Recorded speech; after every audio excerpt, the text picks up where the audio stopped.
Good night. Good night, darling. Later.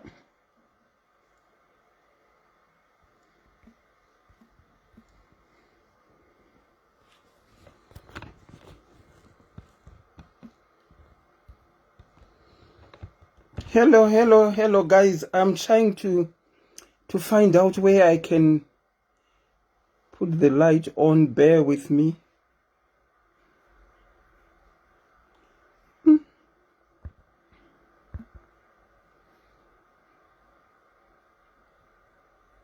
Oh, let there be light, and there was light. Pamela Madziba atishako esi machingura ndeipi. Can I? Yes, you can be my makeup artist, Esi. You can be my makeup artist. Cherry Pocky, how are you? My Rafi Dongo, how are you? My B Maps, how are you? Achavumiri kutamba music.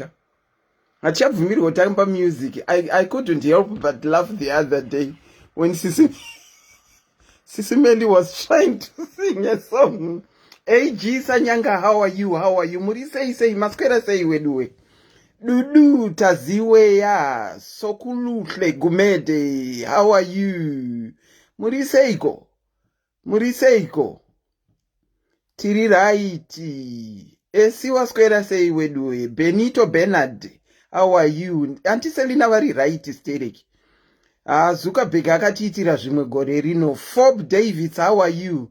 Rosemary Mbengo, Milka Mudzipurwa, Sandra Sedze, Evelyn Mutsaditima, how are you? Hanzi ndimbe hindemoni eh.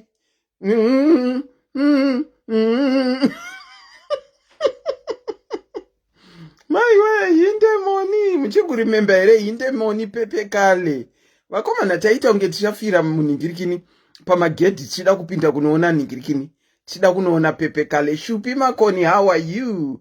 How are you guys? Shedzaiwo amwe kani weduwe, shedzaiwo amwe, shedza mukashedzana zvokushedzana ka handinokuimbira hindemoni.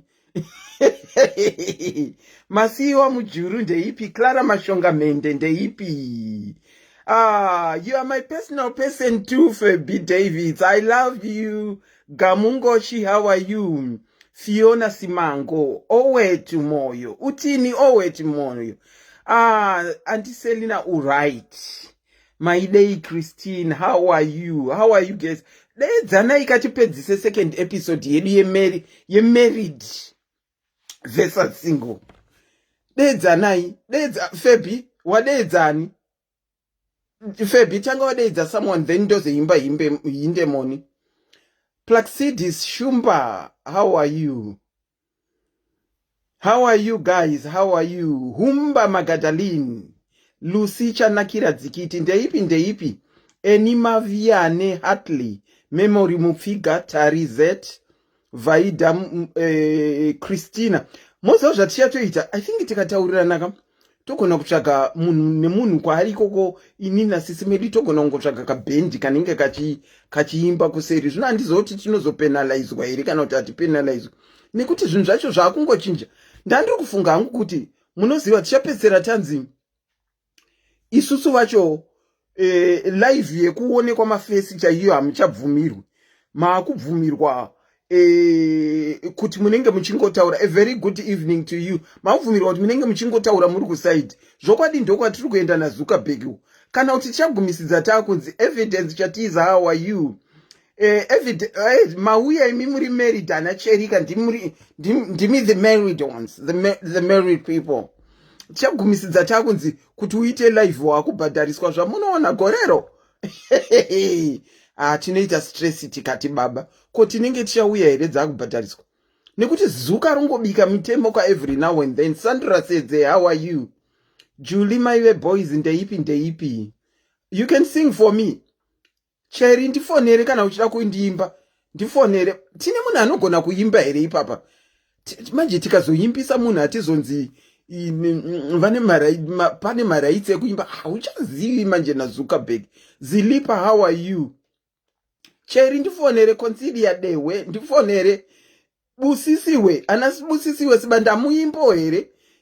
Mungofona moita singing. tichivhura chirongwa takamirira vamwe kuti vauye. Tari Murozvi, Sabina Ruwiji, how are you? Angela Kwajiwa, how are you? Izvi zvinotoda Sabina, ukaona wachama malive Sabina anenge achiimba.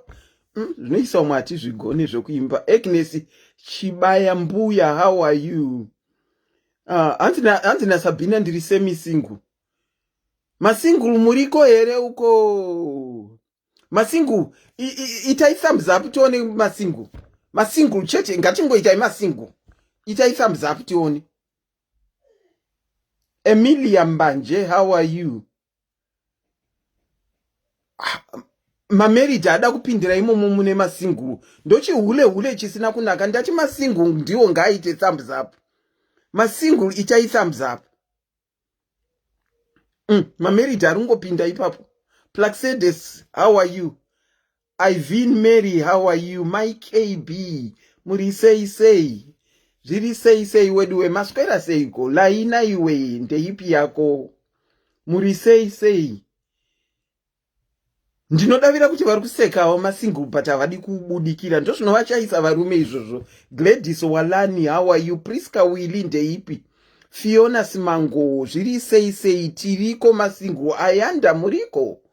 Ali Rory Tapiwa Nembaware, how are you? Betty Sitole Auntie Selina vari right. Maxine Chipo, greetings to you. Tafadzwa ndeipi yako. Lorraine, wati uri single kayu. Maiwe masingle aripo wena. Anongobudikira masingle. Tarisa malike ma thumbs up aya masingle aya. Masingle people. Nengo dzinozvimiririra dzoga. Dzisina anoti house kuenda kwaruda kuenda ikoko. Janet Ngomo, hi, how are you? You're my single. Ndodada nemi. Ndakaita single for the longest of your time. Vanessa, how are you? Tambu Jani, how are you? Tatisai masingle. Munenge murungo double clicka masingle imi. Atishakuone zvakanaka. Hanzi masingle woye. Peku, zviri seiko Lucinda. Urisei Sabelo ndeipi. Aiwa, whether single or married, munu, you should be proud of your status. Mabel, how are you? Lily, how are you? Lokadia urisei inini ukanditi kuma single ndinonokwana, ukanditi kuri married ndinonokwana, ikoko kuri tu ndo kwandinonokwana. Pane kumwe kwatakataura last week kwandakazenge ndakunzwa uko handikwano. My blessing muri sei weduwe. Ndofunga tingangosvika 300 tinokwana, tinobva tatanga hedu. Tikasvika 300 Plaki Kachigu uri sei Vicky ndeipi Tapelo Modimo, how are you? Muri sei weduwe. Asi tisati tatanga imi masingle chimbosizai. Masingle sees masingle. Timbona vari married. My hearts, because vane heart imwe yavainayo vane second heart. Saka hearts for married. Vari married isai my hearts tione. Vari married isai my hearts tione. Vari married isai my hearts. Vari kuyedzeserawo. Vari married isai my hearts. Ndiri semi married kwese ndinokwana ikwana the everywhere. Single were married ukandisa pane vari single ndongoita unge ndiri single. Ukandisa kune vari married ndinotongoita unge ndiri andisiri ndongoita vari married. Hona vazobudikira havasi kunyara kuti vari married asi mahatsi acho ndenzara asiyana ne vari single nhengo dzinozvimiririra dzega. Mabel masvika zveshuwa vari married kamoni mungakondwe nevari single. Talent paida moyo hevo, sinikiwe mukweya hevo. Vari kuyedzeserawo vari married, vari kuyedzeserawo. Tiri kukuonai muriko. Eunice uri sei uriko. Aiwa, tingachitanga chirongwa hedu iko zvino. Ndinokuchingamidzai pachirongwa SIS MELLY's Diaries. Zita rangu ndinoitwa Auntie Selina. Ugama lami Auntie Selina. My name is Auntie Selina. A very good evening, good afternoon, and good morning. depending on wherever you are. Nhasi tadzokazve pachirongwa Emily Magwenzi. How are you? Ndakuona Emily Magwenzi. Tadzokazve pachirongwa married versus single, tichiita second and final episode of kuti tionesane. Last week kwakaita clash single versus single. Hatina kuona married ichibudikira. Married hatina kuiona ichibudikira paipapo. Ndosaka ndakati vane ka status ke tiri married isusu tine ka status ke that kenkuti tinganzi versus nema single tinobudikira sei. Saka pakaita clash of two singles. Takavana Yoko, who was my guest the last time we had the show. Yoko achitaura kuti munhu wese wemukadzi anodawo kufemerwa mugodzi. Hameno kuti makabvumirana nazvo here kuti mwanzi munhu wese wemukadzi anodawo kufemerwa mugodzi. Antenga achitodawo kupinda mumba make zvamunoona kudai. Asi pakazouya matigimu. Zita ringoti matigimu. Izita rakangoremedzeka pachisingle kuti anotigimara achizviitira zvinhu zvake zvikanzi matigimu. Yoko, aiwa, hatitese tinoda kufemerwa mugotsiba. Ina handitodi. Apparently kwane certificate ndofunga richatanga naye matigimu ekutosaina kuti ini zvemarriage handitodi. Hanzi namatigimu ina handidi. Saka musati munhu wese anoda kufemerwa mugodzi. Nekuti ini nditori one of the people vasingadi kufemerwa mugodzi. And then Yoko achitaura anotaura kuti pausingula apa kune hanzi vanonzi small house. And then koita vanonzi mahulevule. Wedi racho rakarema iroro.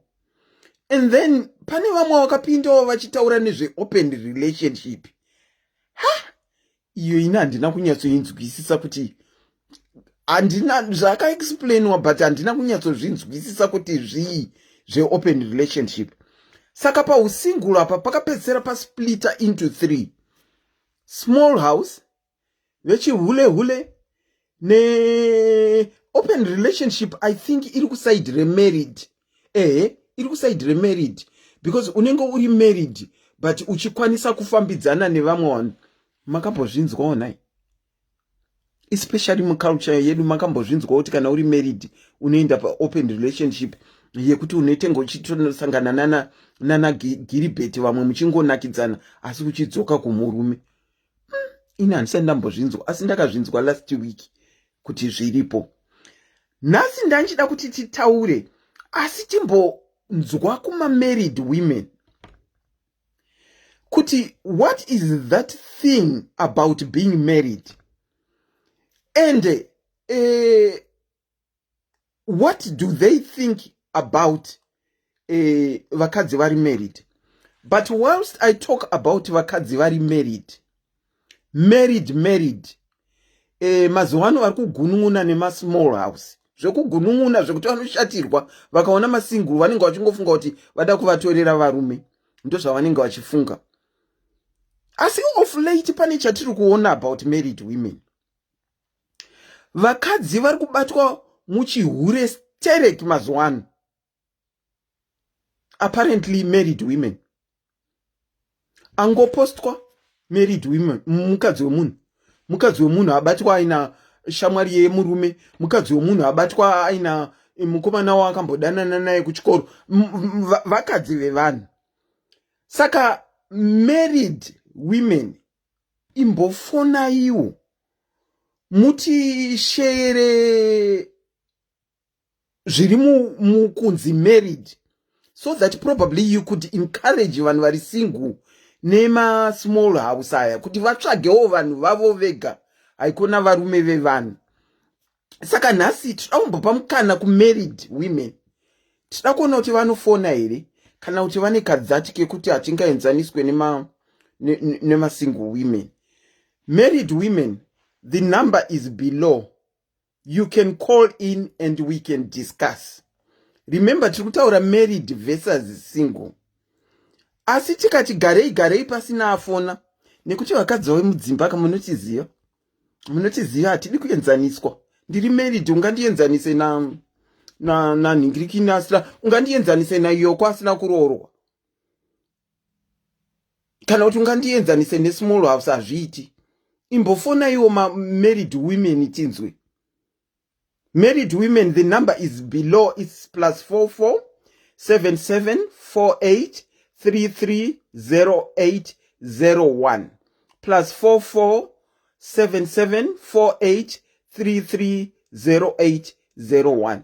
Asi kana vasingafoni tikagaragara, kana vasingafoni haiwa tofamba nebhora remasingo. Married women imbofona itoni. Foni yangu iri free iko zvino. Foni yangu iri free.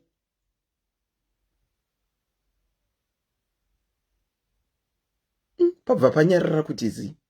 Foni yangu iri free. Married women. Muriko here married women. Ingoni mamuchisa mahatsi manje. Married women, are you there? Uyaiti kurukure married women. Uyaiti inzwe. Hanzi na gracious ana gules uyai. Ana gules, ana maiguru. Hanzi ne small house ana gracious uyai.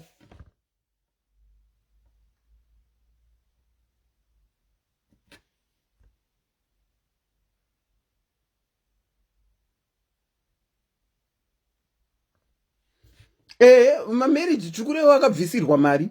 Hatisi kureva vari kuchaya mapoto. Vari kuchaya mapoto. Ipapo pamarried hamuqualifyeba. Hamuqualify vari kuchaya mapoto. Kunyange wachaya mapoto 20 years. Une class yako yauri. Alright, tikabva pamamarried woman. Tochiti vari kuchaya mapoto vasina kubvisirwa mari. Ndazviona mucomment section zvikanzi ko vari kuchaya mapoto. Tikange taonawo married women, toenda pane vari kuchaya mapoto. Vari kuchaya mapoto. Vari kuchaya mapoto ndivo vatoo mudzimba, vatogara mudzimba, vatone vana varimo mudzimba. Asi hakuna kana kobiri rakaenda kumba kwavo. Ndo vari kuchaya mapoto iwawo. Although muculture zvinenge zvichingonzi uri married. Aiwa, taona munhu anenge ari married. Taona munhu ari married rekaitinzwe. Manheru akanaka, tinokuchingamidzai pachirongwa. Handi Selena. Hevo makadi zvenyu? Handambona matidaidza isu married. Imi married? Tasvika. Aiwa, ndazviona imi munozvitemba, mabva mavhura musangano munozvitemba imi.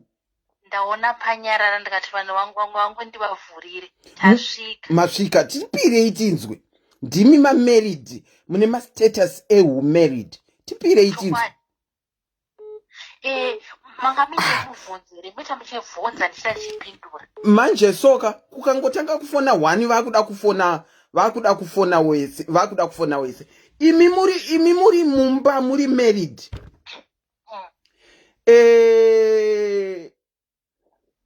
Muri happily married, I assume. Happily married. Very happily married. Achievement. It's an achievement for you. Achievement. Okay. Jamuri happily married and you achieved. Munombo bweza wana kana kuti munombonzwira sugar ere kuda ku ana manhingirikini masingu aya anonhingiri anda kufemerwa mugotsi aya. Anombo kubhohwa iwo ere.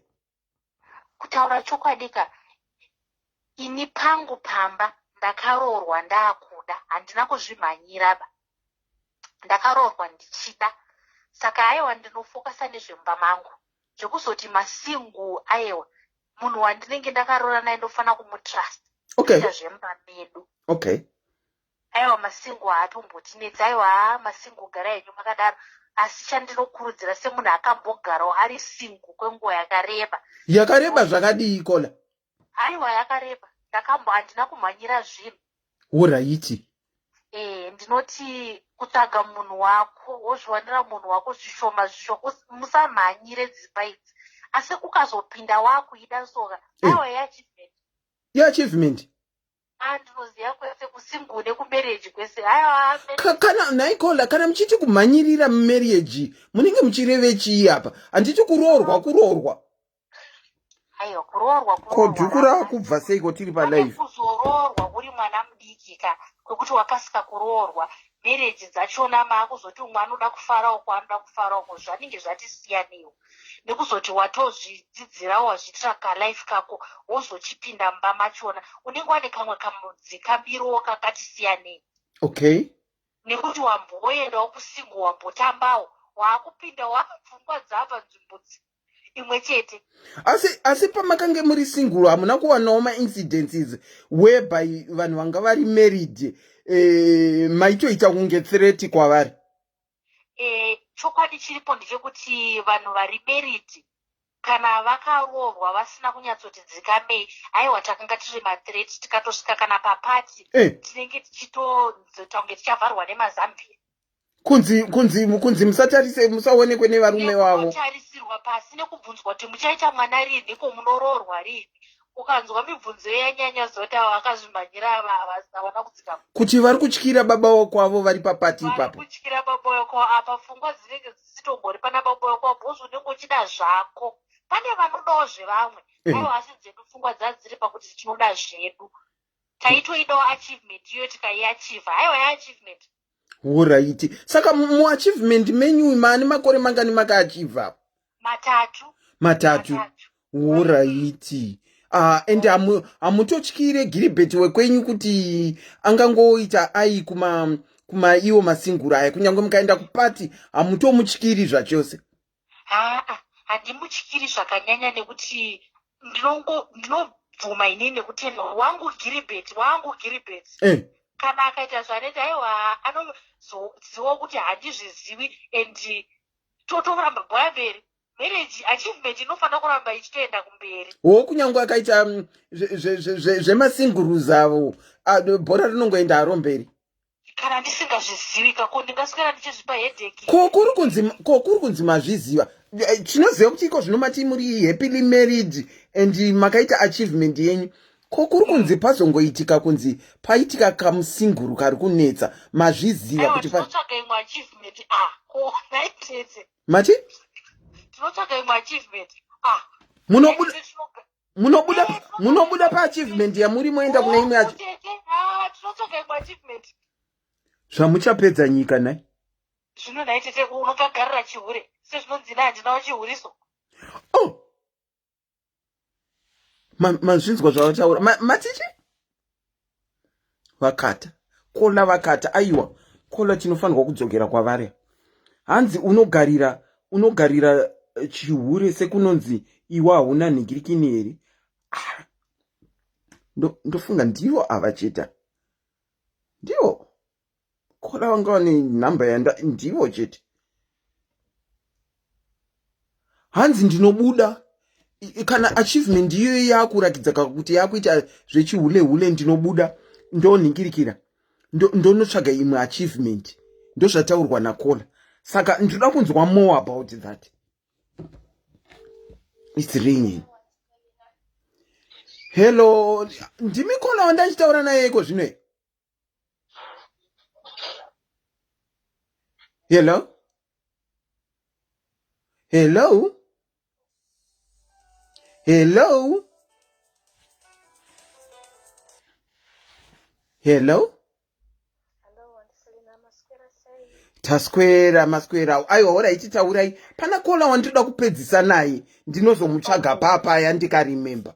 Pane kola imi muri married here? Imi ndiri kukola mamarried muri married here kola? Ndiri former returned soldier antiselina. Muri returned soldier? Former returned soldier. Saka kana ndichiti former returned soldier ndiri kureva kuti ndamu number 2 ndozvandinenge ndichireva. Vakomana hold on kola matitle ari kungonyuka soka kudzidza. Saka ndakati inini kudzidza akuperi. Hanzi nakola ndiri former returned soldier. Kola enderera henyu mberi tinzwa. Okay, saka pandoda kupangirana nakola atanga yekuti kuroorwa very early. ipapapo ndo pandiri kuona kuti I think ndo pakandikanganisa inini pekutanga, because I was quite young pekutanga pacho. And ndakanga ndisati ndanyatso ready kuziva kuti submission chii kana kuzvibvuma. Takanga tiri vasikana pataundi vanoti handinzwaro, tatiri vana handinzwaro. Saka pakuzviti handinzwaro ipapo unenge uri hwana hudiki dzimwe. Like sometimes even kusanzwisisa kuti kana zvinzi murume ndiye musoro wemba zvinenge zvichireve. So that is the part yandinotorawo responsibility inini, because panorambana vanhu hatisingati munhu wani chete ndiye anenge aine mhosva. Ndizvozvo. It takes two. To tango. That's so correct. Yes. So saka ndakachizi zvobva munhu wanguwo zvawe aingovewo munhu anga akaoma musoro. Munhuwo akanga atori zvakewo abusive. Saka zvakazongopera tikaenda our separate ways. Ndopandakaita return soldier. And so ipapo pa return soldier ndopandinoda kutaura maybe ndichimboti just a little bit on pakuva musingle. Taura yenyu makutaura on being single after being a returned soldier. Enderera yenyu mberi. So ndopaunoona manje kuti mastigma especially in society yedu isusu yekuZimbabwe, mastigma aripo. Unenge unoruza chiremerera. People stop respecting you. People do not even consider you pavanhu panenge pachiverengo vanhu. And you then tend to realize kuti you then decide iwe unozongoona kuti nekubatwa kwaunenge wakungoitwa nevanhu kunoratidza kuti ava vasina kuroorwa nevakaroorwawa panenge patone but naikola. You said kuti vanhu vanenge vakukuona kana kukubata. When you became a returned soldier,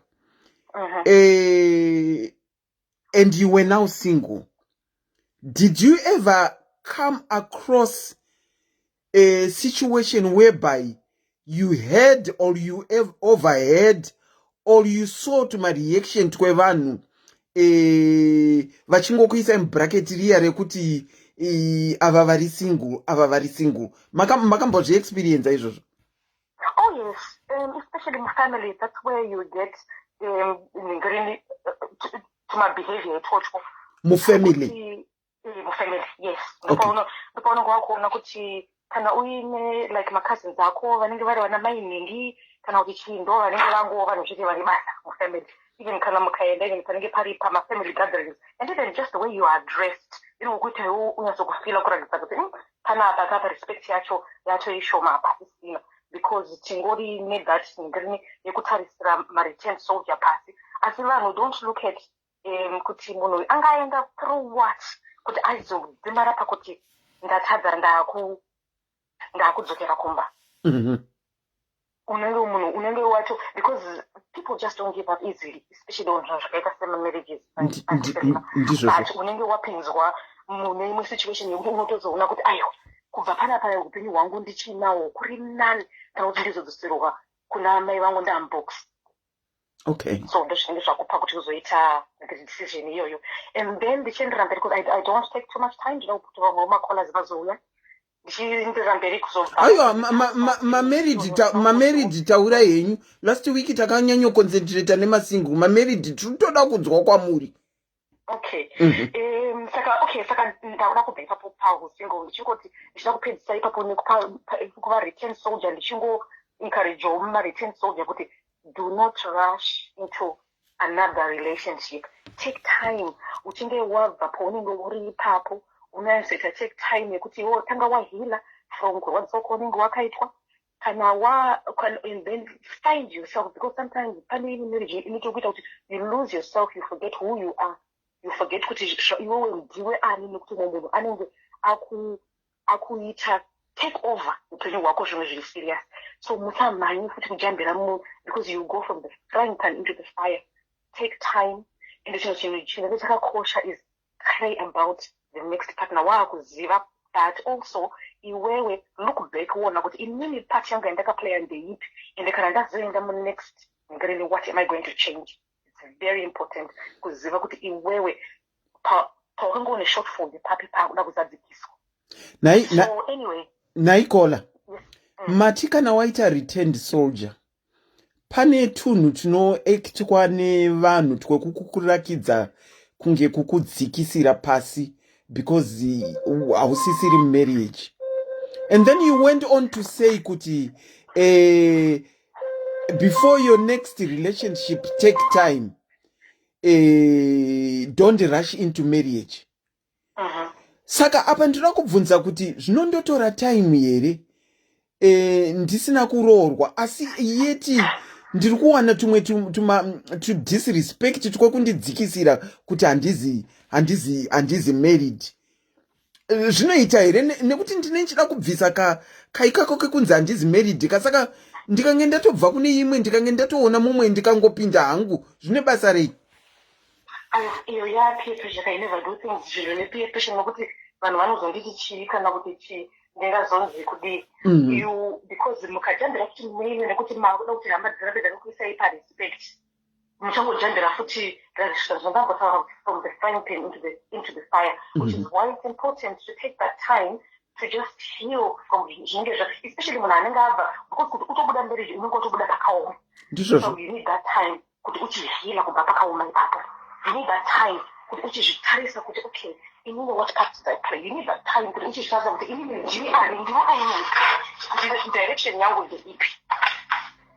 Okay, so that is the purpose yenguva iyoyo.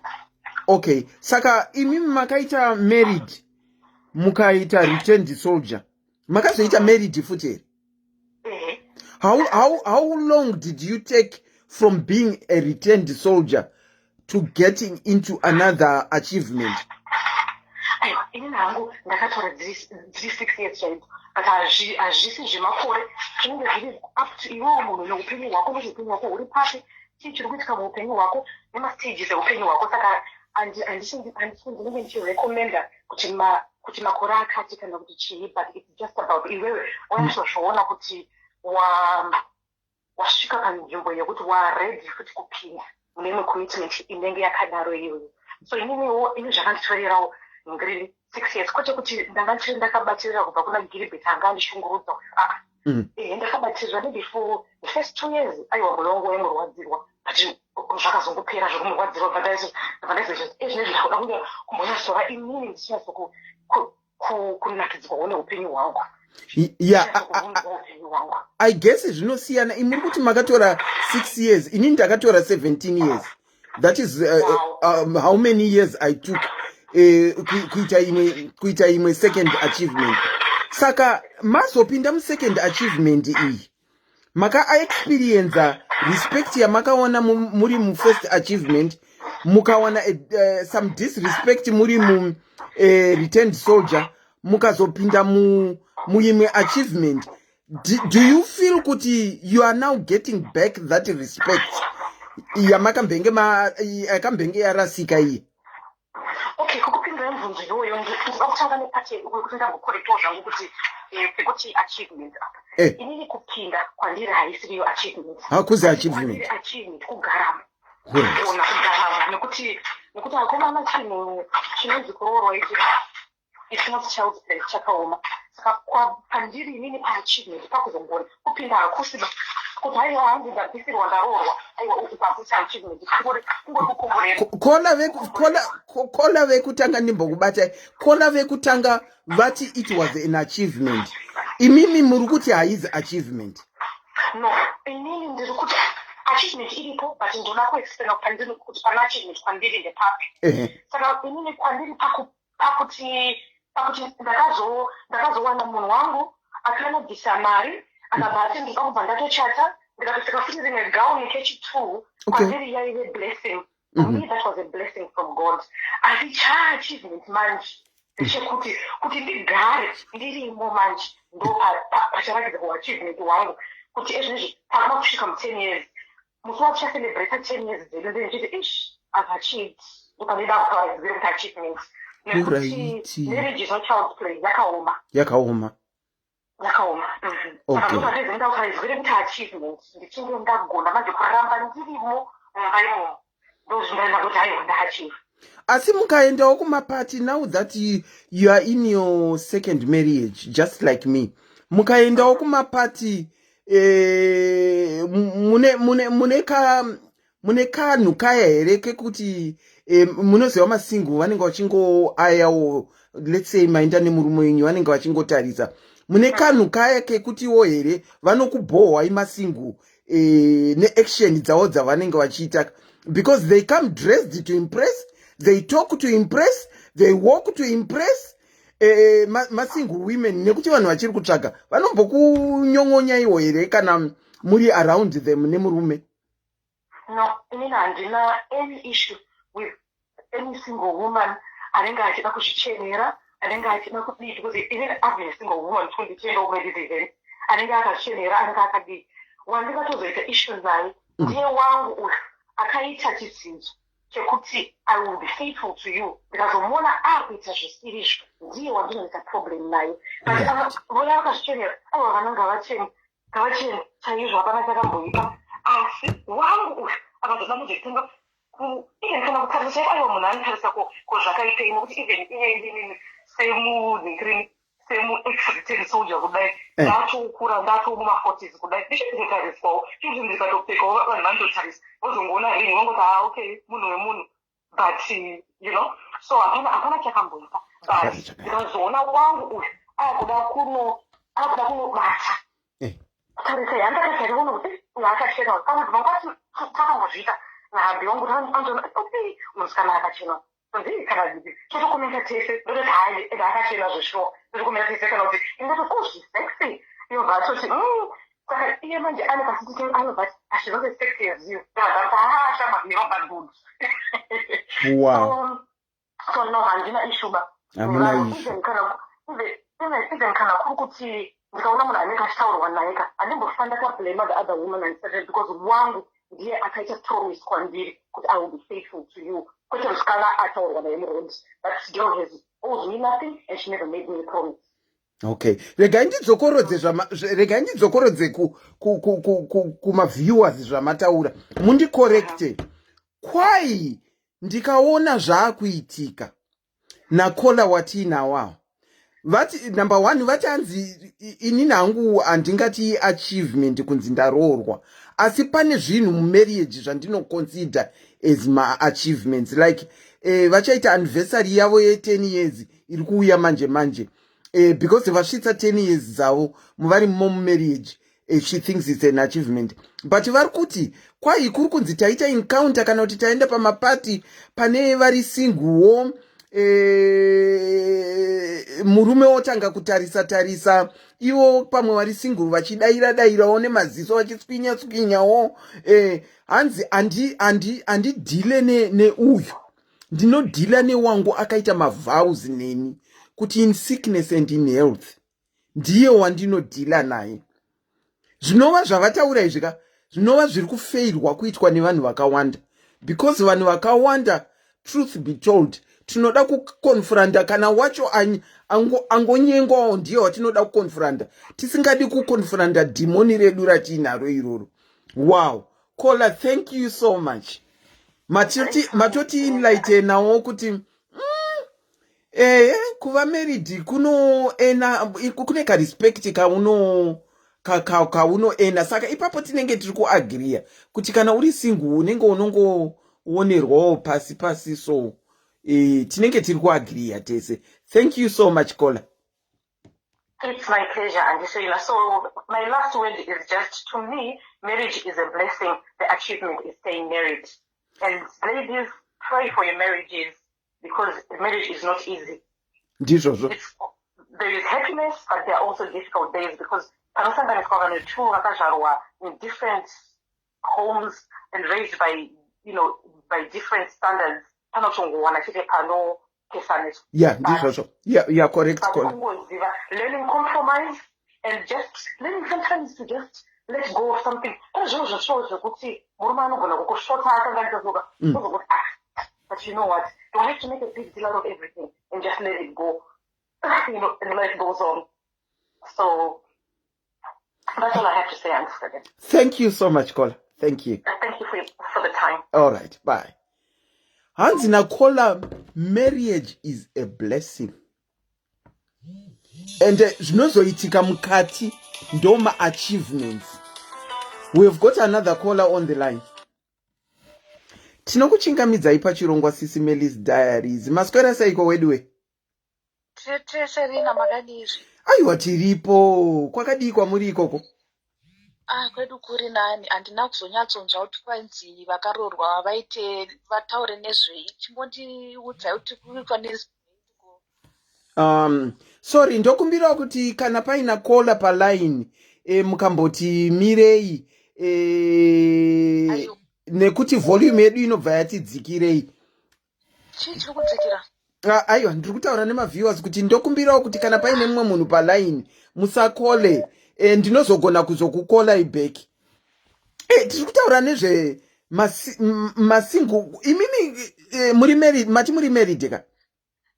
Ndiri married, nditori pamarriage yangu yechipiri.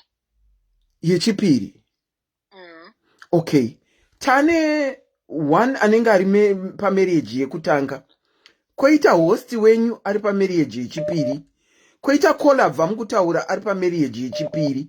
Koita caller watiinaye iko zvino ari pamarriage yechipiri. Muri pamarriage yechipiri makamboita married, mukazomboita returned soldier, mukazoita married. Exactly. Okay. Rega nditange nekuti pa first marriage yenyu if you are comfortable pakaitwa zvinetswa zvei zvokuti muzopedzera returned soldier? Munoziva zvakaitika tete. Murume wandangaenda ndakaita kunyatsurigwa neshamwari. Makaita sei? Kumunyatsurigwa neshamwari. Wokuconnectirwa neshamwari? Kana kutotorerwa chaiko. Muri kuti chiiko imi? Kutotorerwa neshamwari.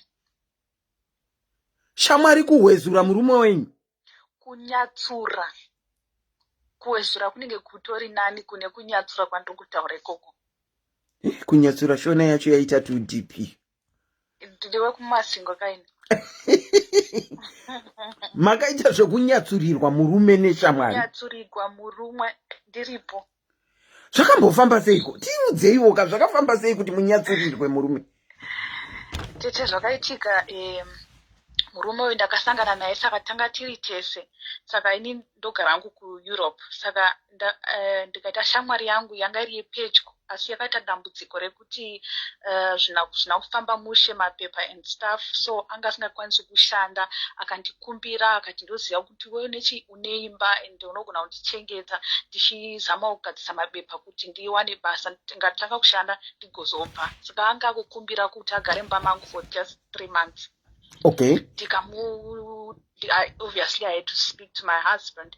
Tikataura nyaya yacho akati if it's your friend togona kugarisana. Ndazivei ndati semunhu ane rudo, semunhu akakurira mucheche Roma, rega ndibetserewo hama yangu iyi. Tagara mumba muya zvakanaka ndichitombomupawo mari 50 euro chimboendawo mutauni semusikana wokuti asaita lonely all the time ari kumba achibudawo ndoti ndanodya ice cream kana kwanza uchida kubuda imari yebhazi seshamwari unoziva munenge uchingoitawo tsitsi semunhu wenyama. Ndazivei after 2 months ndakana kumboona masigns ndangodzoka kumba ndatemwa nemusoro kubasa asingakwanisi. Abhosi vangu vakati enda hako kumba. Ndangouya kumba murume that time anga afana kunge ari kubasa mheno kuti anga atizawo sei kutowana vanhu vachitota kuchemerera mubedroom. Mani mubedroom manje? Menyu mangu chaimo. Imikola imbonotora igirazi remvura mudzoke mutaure futi zvamuri kutaura. Ndikutotaura chokwadi chinhu chakaitika chinotozikanwa nehama dzangu kana dziripo dzinotoziva kuti munhu ari kutaura ndinhingi because vanotoziva nyaya yacho. Saka makareacta sei? Muri makaona vachitoita lula haikona vachitoshedzana mazita vatori mumachira not even newinter musama munopisa muya masikati machena mubedroom menyu? Mubedroom mangu. Vari kudenga rechinomwe? Munoita kupererwa. Saka makaita sei naikona? Chandakaitapo paya ndakangopererwa. ndakangoti ndikadzokera downstairs ndikati vapedzi kana vari kupfeka vapedzi wozondiexplainira kuti chavanga vachiita chii. Zvinopedzeka kuti vapfeke kana kuti kuti vapedze, because unoziva kuti unoita shock kuti asaziva kuti uite sei.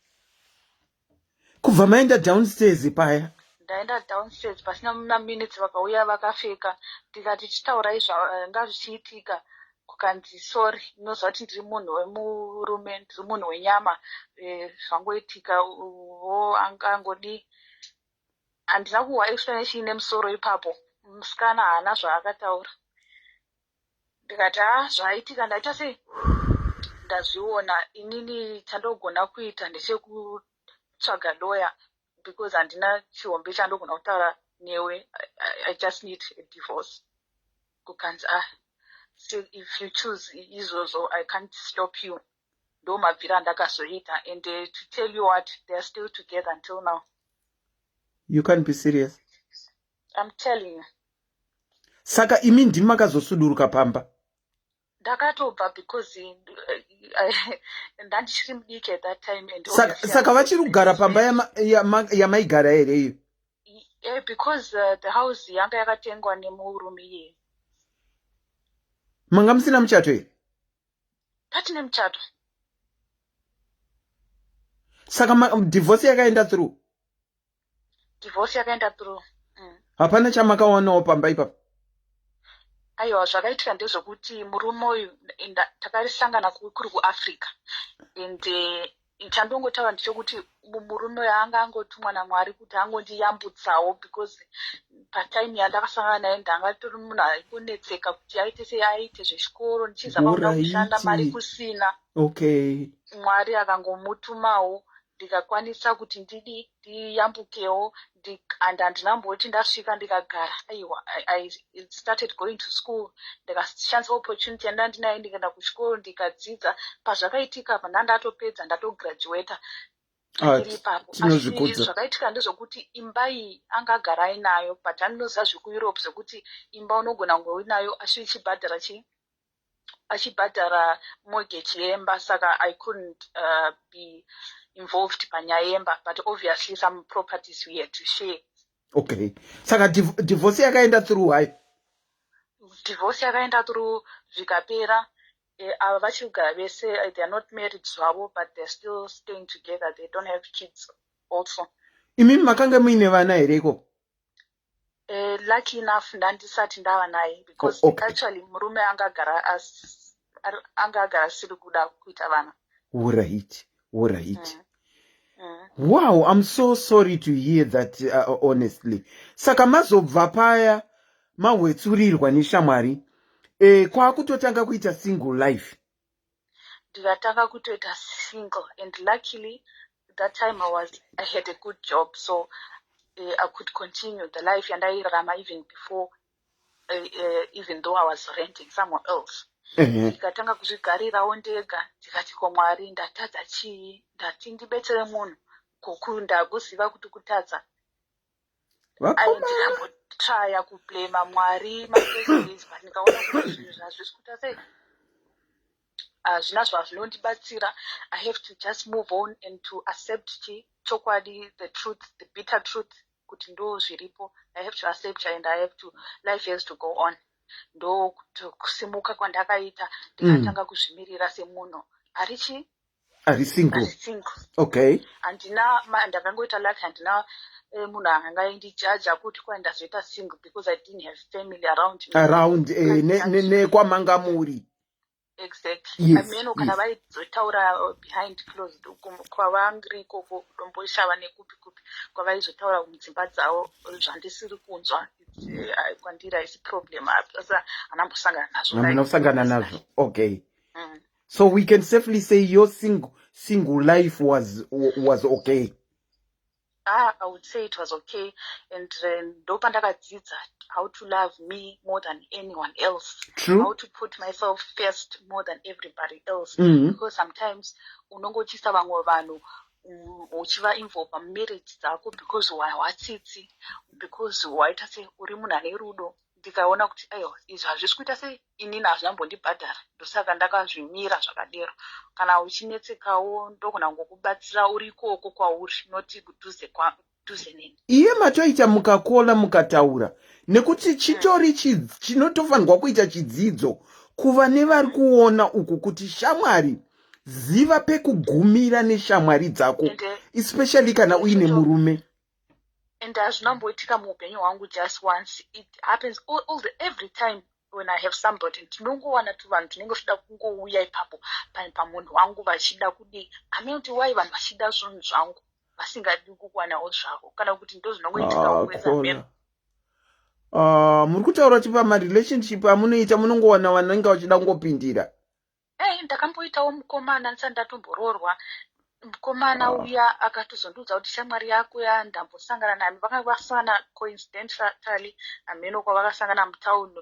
Shamwari yako yazondiudza zvakati kuti iwo wakamboenda kumunhu akadai asi akanditi kwai handiti kukuudzira kuti mupesana, ndakukuudzira kuti muite sei uzive kuti munhu akaita sei. Asi ndakangoitawo laki kuti munhu aihwisisa akauya akatondiudza noti nozati shamwari yaunoti shamwari haisitombori shamwari, ndasangana naye akandiudza zvakati nezvakati. Okay, saka tabva kusingle mva makazopinda. How long after being single did you get marriage yamuinayo ikozvi? Handina kuzogarawo time yakati kurei zvangu. Just after a year and some months, like a year 6, ndikatangawo ndikasivana nemumwewo mukomana. Ndokutanga kutoshamwaridzana kuya. Tikagara tiri mukomana nemusikana. After a year akanditiwo inini ndoda kuita sei ndoda kutuve wangu muchato. Ndikamuti aiwaka kwedu unoita sei unoroora.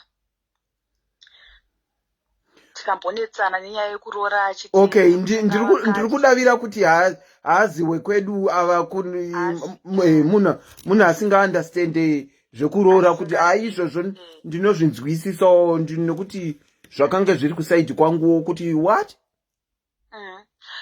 Tikatombonetsana izvozvo kuti munhu anenge asingahwisisi achifunga kuti kwai kutenga mukadzi kuita sei. When you try to explain kuti no, it's our culture, it's like tisisahwisisana, but munhu aitoda kuva neni, like someone wandaitoona kuti munhu ane rudo anotova kuda neni. Saka I decided semunhu ati kure ari mature, ndikati okay fine, to be fair I would try to meet halfway nemunhu uyu. And since because I consider kuti all right fine, I have a failed marriage and okozvino ndati kurei munhu uyu munhu ari local anogona kungowanawo mukadzi ari of his same race, ongoti anogona ngotora otonochata vasina kuti kwai anombotanga pisa mombe 10 dzinotsika. Asina kuti kwai anotanga ambokwira ndege kuti anoona hama dziri kuZimbabwe so I had to meet halfway. Ndikati right fine, kana yaunenge wachajiwa I'll pay half and you pay half. I know it's not right culturally, but this is me, this is my life, and I knew kuti okay fine, if I waste this opportunity because of Marino Fanagui, at times it don't make sense. So I had to take that step yokuti I had to pay like half of the money agaenda kumba. Actually ndindakaibvisa kuti zvishande, but I'm glad I made that decision because we are still together until now 7 years, and the most important thing, I'm happy. Yeah, that is the most important thing, Reshu. That is the most important thing. And hoping kuti hamuswededze shamwari padhuze. Nekuti mukadziswededza padhuze matichi wedding renyu? Unonyatsurirwa. Mukaswededza shamwari padhuze. Munonyatsurirwa shu. Munonyatsurirwa. I'm glad to hear kuti you are now ningirikini, you are now happy, and also pamakamboita single amuna ku experience probably because of where you are. Amuna ku experience zvekuonerwa pasi, and mati kana vaitaura varitaurira vari ikoko kwavo kwavari ikoko kwana Dombo Shawana na Harare. Azvina kumbopinda munzeve dzenyu. Saka final word yenyu imise munhu akanyatsurirwa.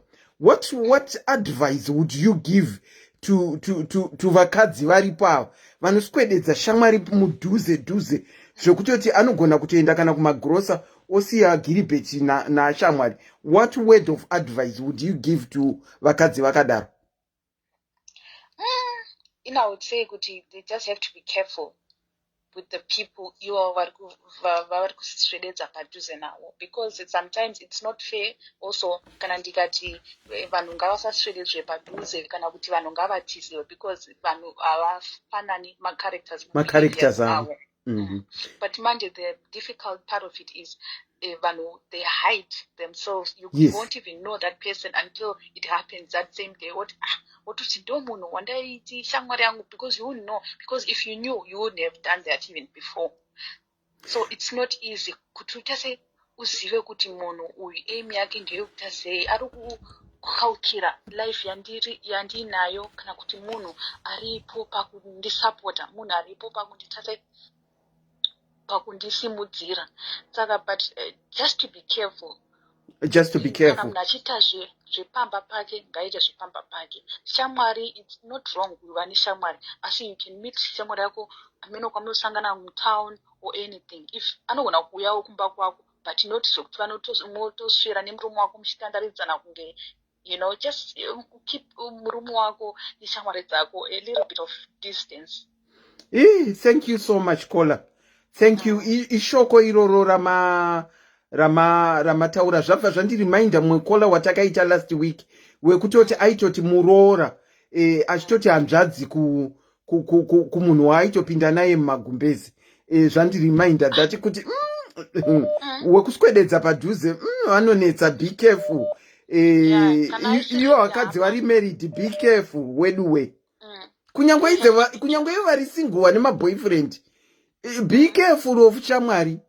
Munonyatsurirwa. Thank you so much, Kola, for sharing your story. Thank you so much. Thank you also for your time. And I wish you all the happiness in your marriage. Thank you so much. All right. Thank you. Wish you the same. Okay, thank you. Wow, Kola, hold on. Wow. Nasindadzidza rimwe word. Kunyatsurirwa. Hanzi unonyatsurirwa. Imi vakadzi vanoswededza shamwari padhuze, meno zvenyu munonyatsurirwa. Kola, ndinokuchingamidzai pachirongwa SIS MELLY's Diaries, married versus masingle. Muri makamira papi apa? Inini ndakamira pa ndamukembe ndakaroorwa padandisisi. Hamusisiri, saka muri single. Ndimi vaya vari kuvhekisa vanhu vari married kai? But dambudziko riripo nderekuti waroorerwei madanana here kana kuti urikuroorerwa kuti munhu pane zvaari kuda kwauri. It can be either.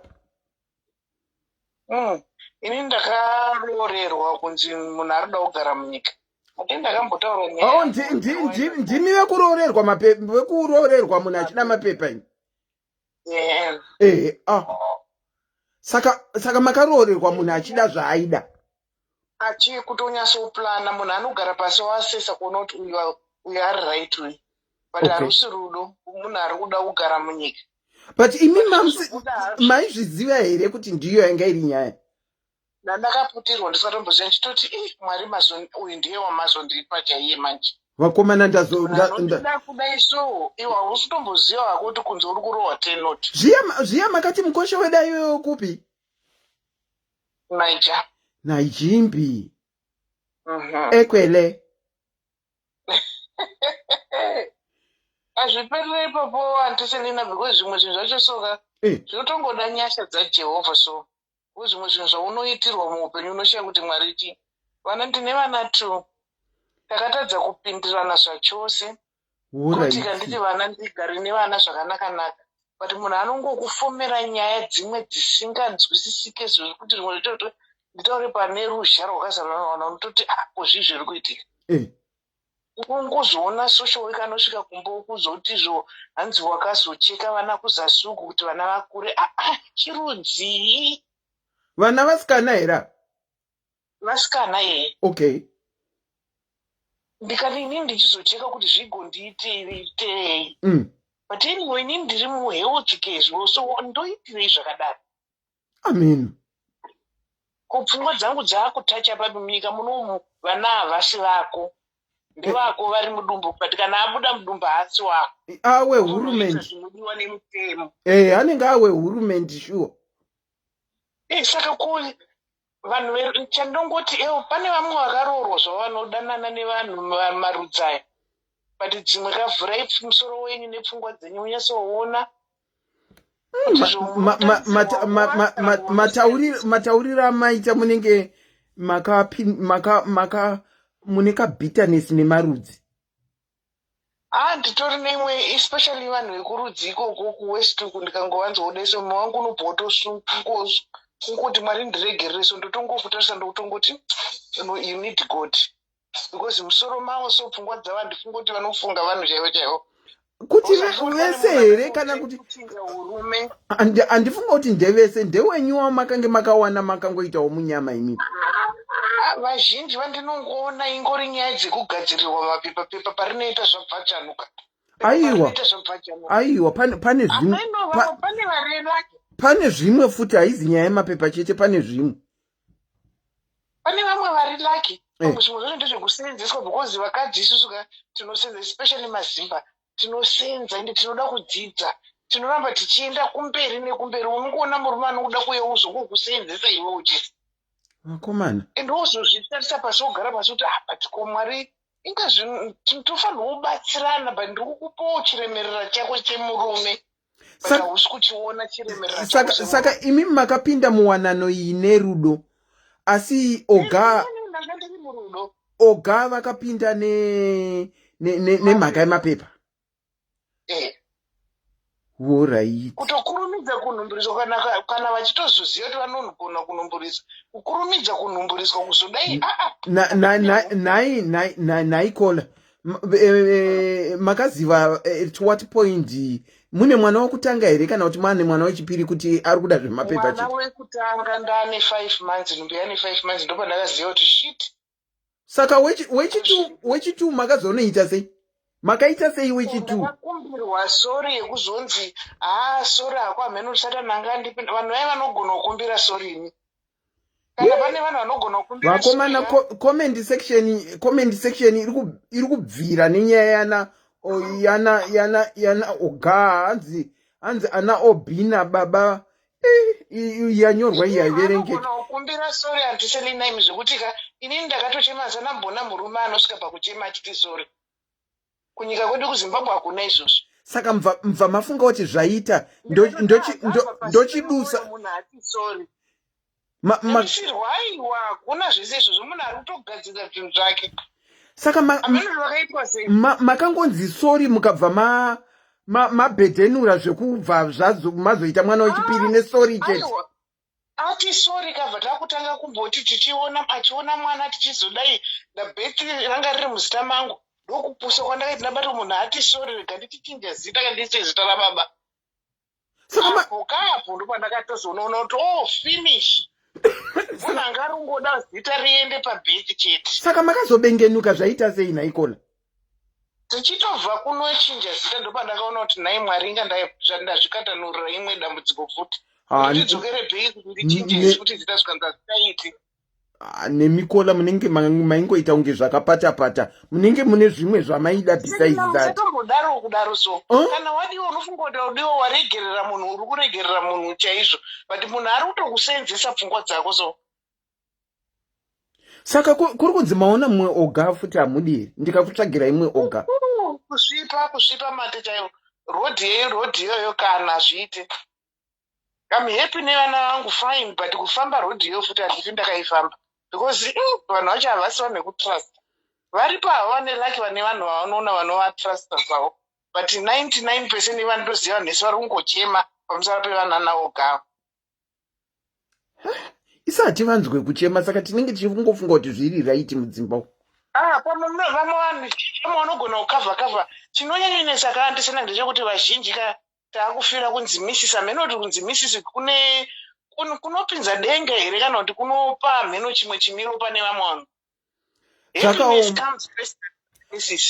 Saka in your walk of being a single woman, mune zvinetswa here zvamuri zvekufila kuti vari married ava vanoda kuonera imi pasi? Pane zvinokunetsai here kana kuti imimi you don't care? Handisina ndida kunyatsokuudza ichokwadi, ndisati ndatombororwa ndaiona, ndakanonoka kuroorwa one. Ndichitoona vakoma vakaroorwa, uchitongoona kuti kungoda unzi mainhingi, but rufaro chero chairo handisi kuruona. But zita rekunzi mai chakutiri iri zita rinonetsa, rekuti vazhinji unotozvidepresa iwewe rufaro rwako just because uri kunzi mainhingi. Uchitonyatsoona kuti ndiri kugarira mapana zviripo, but kuti ndibve ndinotanga fundi kunzi nhingi, mukunda nhingi hazviite, rega ndingofa ndichinzi mainhingi. Saka imimi can I safely conclude kuti makapindira mukuwanikwa umu zvamaiona vakoma venyu vachinzi namainhingi ndo zvakakuwisa iwo kuti handina kupindira izvozvo, ndakatongopindawo in love ndikatoona kuti ndarudo runotoda iso munhu anotokudawo sezvauri, even kana gumbo rako rakabhenda so urikungodiwawo sezvauri. Handiti ndikatofunga kuti ndo rudo urwu, nyambisiro rwanga rusitombo rudo, but ndaipinda maybe mukuti kunyanyodzidza stereki wakaipa antisenina, because unodzidza wakadzidza kudai so pfungwa dzako unotonyatsoasisa kuona kuti 1+1 uona 6, uzoona kuti umboti apa mwenda ndindakanganisa, rega ndimbomira ndakadai so, rega ndione ndakadai so, kuzoona kuti inga ndini ndiri kutotambisirwa time, ndini ndiri kutoseenzeswa. Vakomana, saka mukuva single kwenyu kwamakazoita after mamachisa oga, ndimakamachisa kaoga? Ini ndakatoti mudikana hazviite kuti tigarisane, because iwo zvauri kuda kandizvikwanise. Saka unoti Mwari, ndoti Mwari, but zvese zvauri kuda kwandiri hazvo zvandakasikirwa naMwari. Alright. Saka pamakazoita single makaencounter maproblems uye muchiri single here kana kuti makazoita imwe achievement kana blessing? Zvakanaka, hatinetsane, hatina headache. Ndanobva mujama haana headache, anotori noda kuzora happiness comes first. Mati mune mujama zvese zvaana basa nazvo. Makaroorana here kana kuti muri kuchaya mapoto? Aiwa, takaroorana. Makaroorana kutosvika mai vake vakatofa, vakatipa imba tiri kuvakati it's just this. Haatombotarisa zvimwe zvese zvaanei nazvo. Alright. As long as he's happy. That's good. Aiwa, that's good. Aiwa, kana makapinda saka apa mungati blessing here kana kuti achievement second marriage?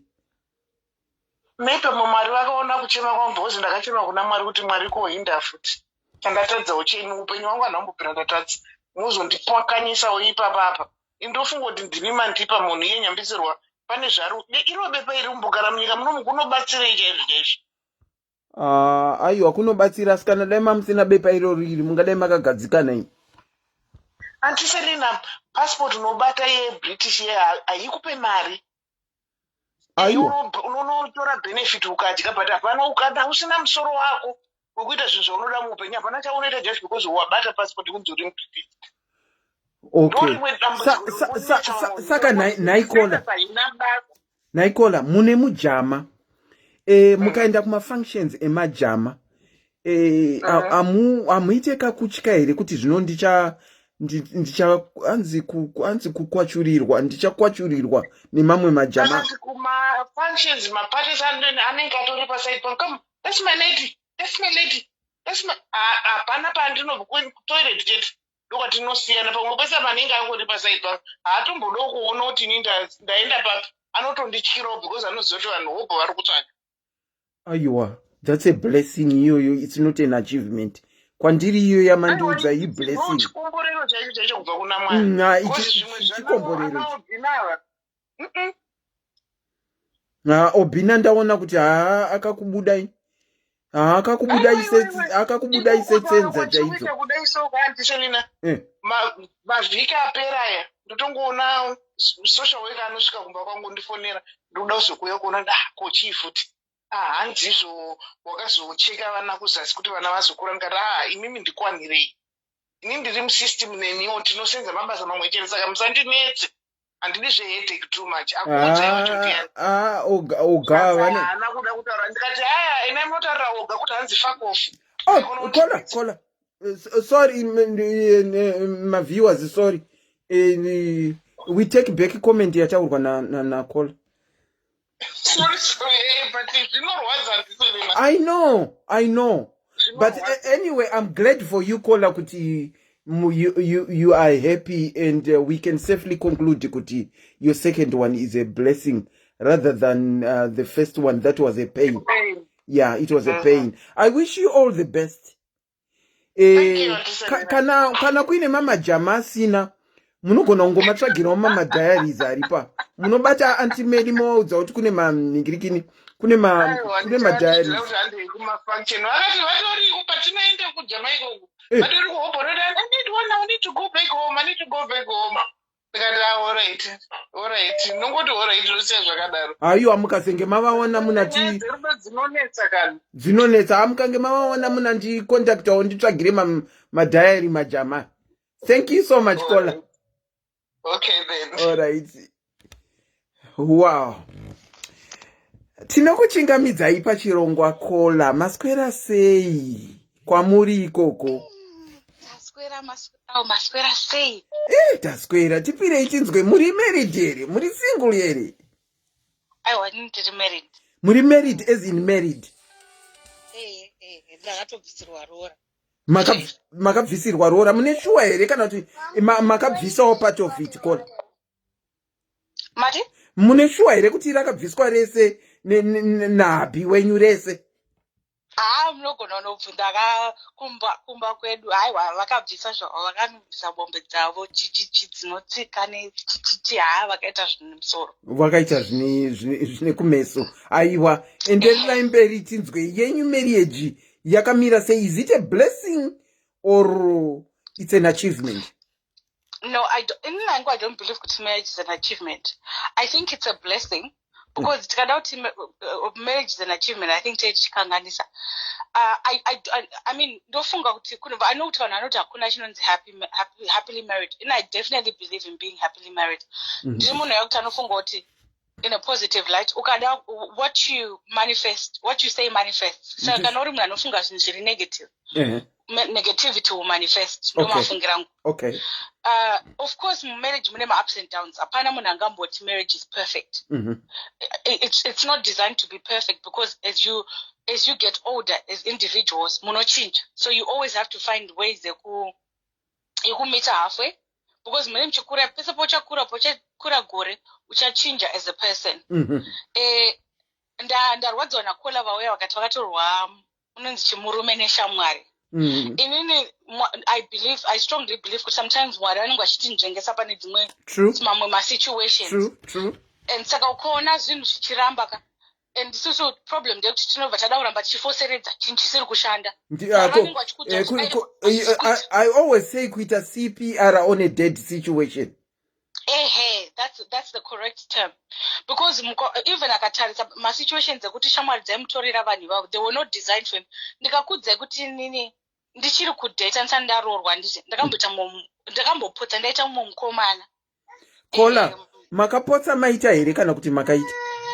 No, we were supposed to date. Yes. But munoziva zvokuti shamwari unenge uri pastage yekuziyana nemunhu muchiri kumbotaurirana mangobva kuno exchange manumbers muchiri kudzidzana musati matombotanga kuita zvokusangana mubedroom or anything like that. Munhu achiri kutotaga nguva yako. Okay. Shamwari yandobva yahwapura munhu uya.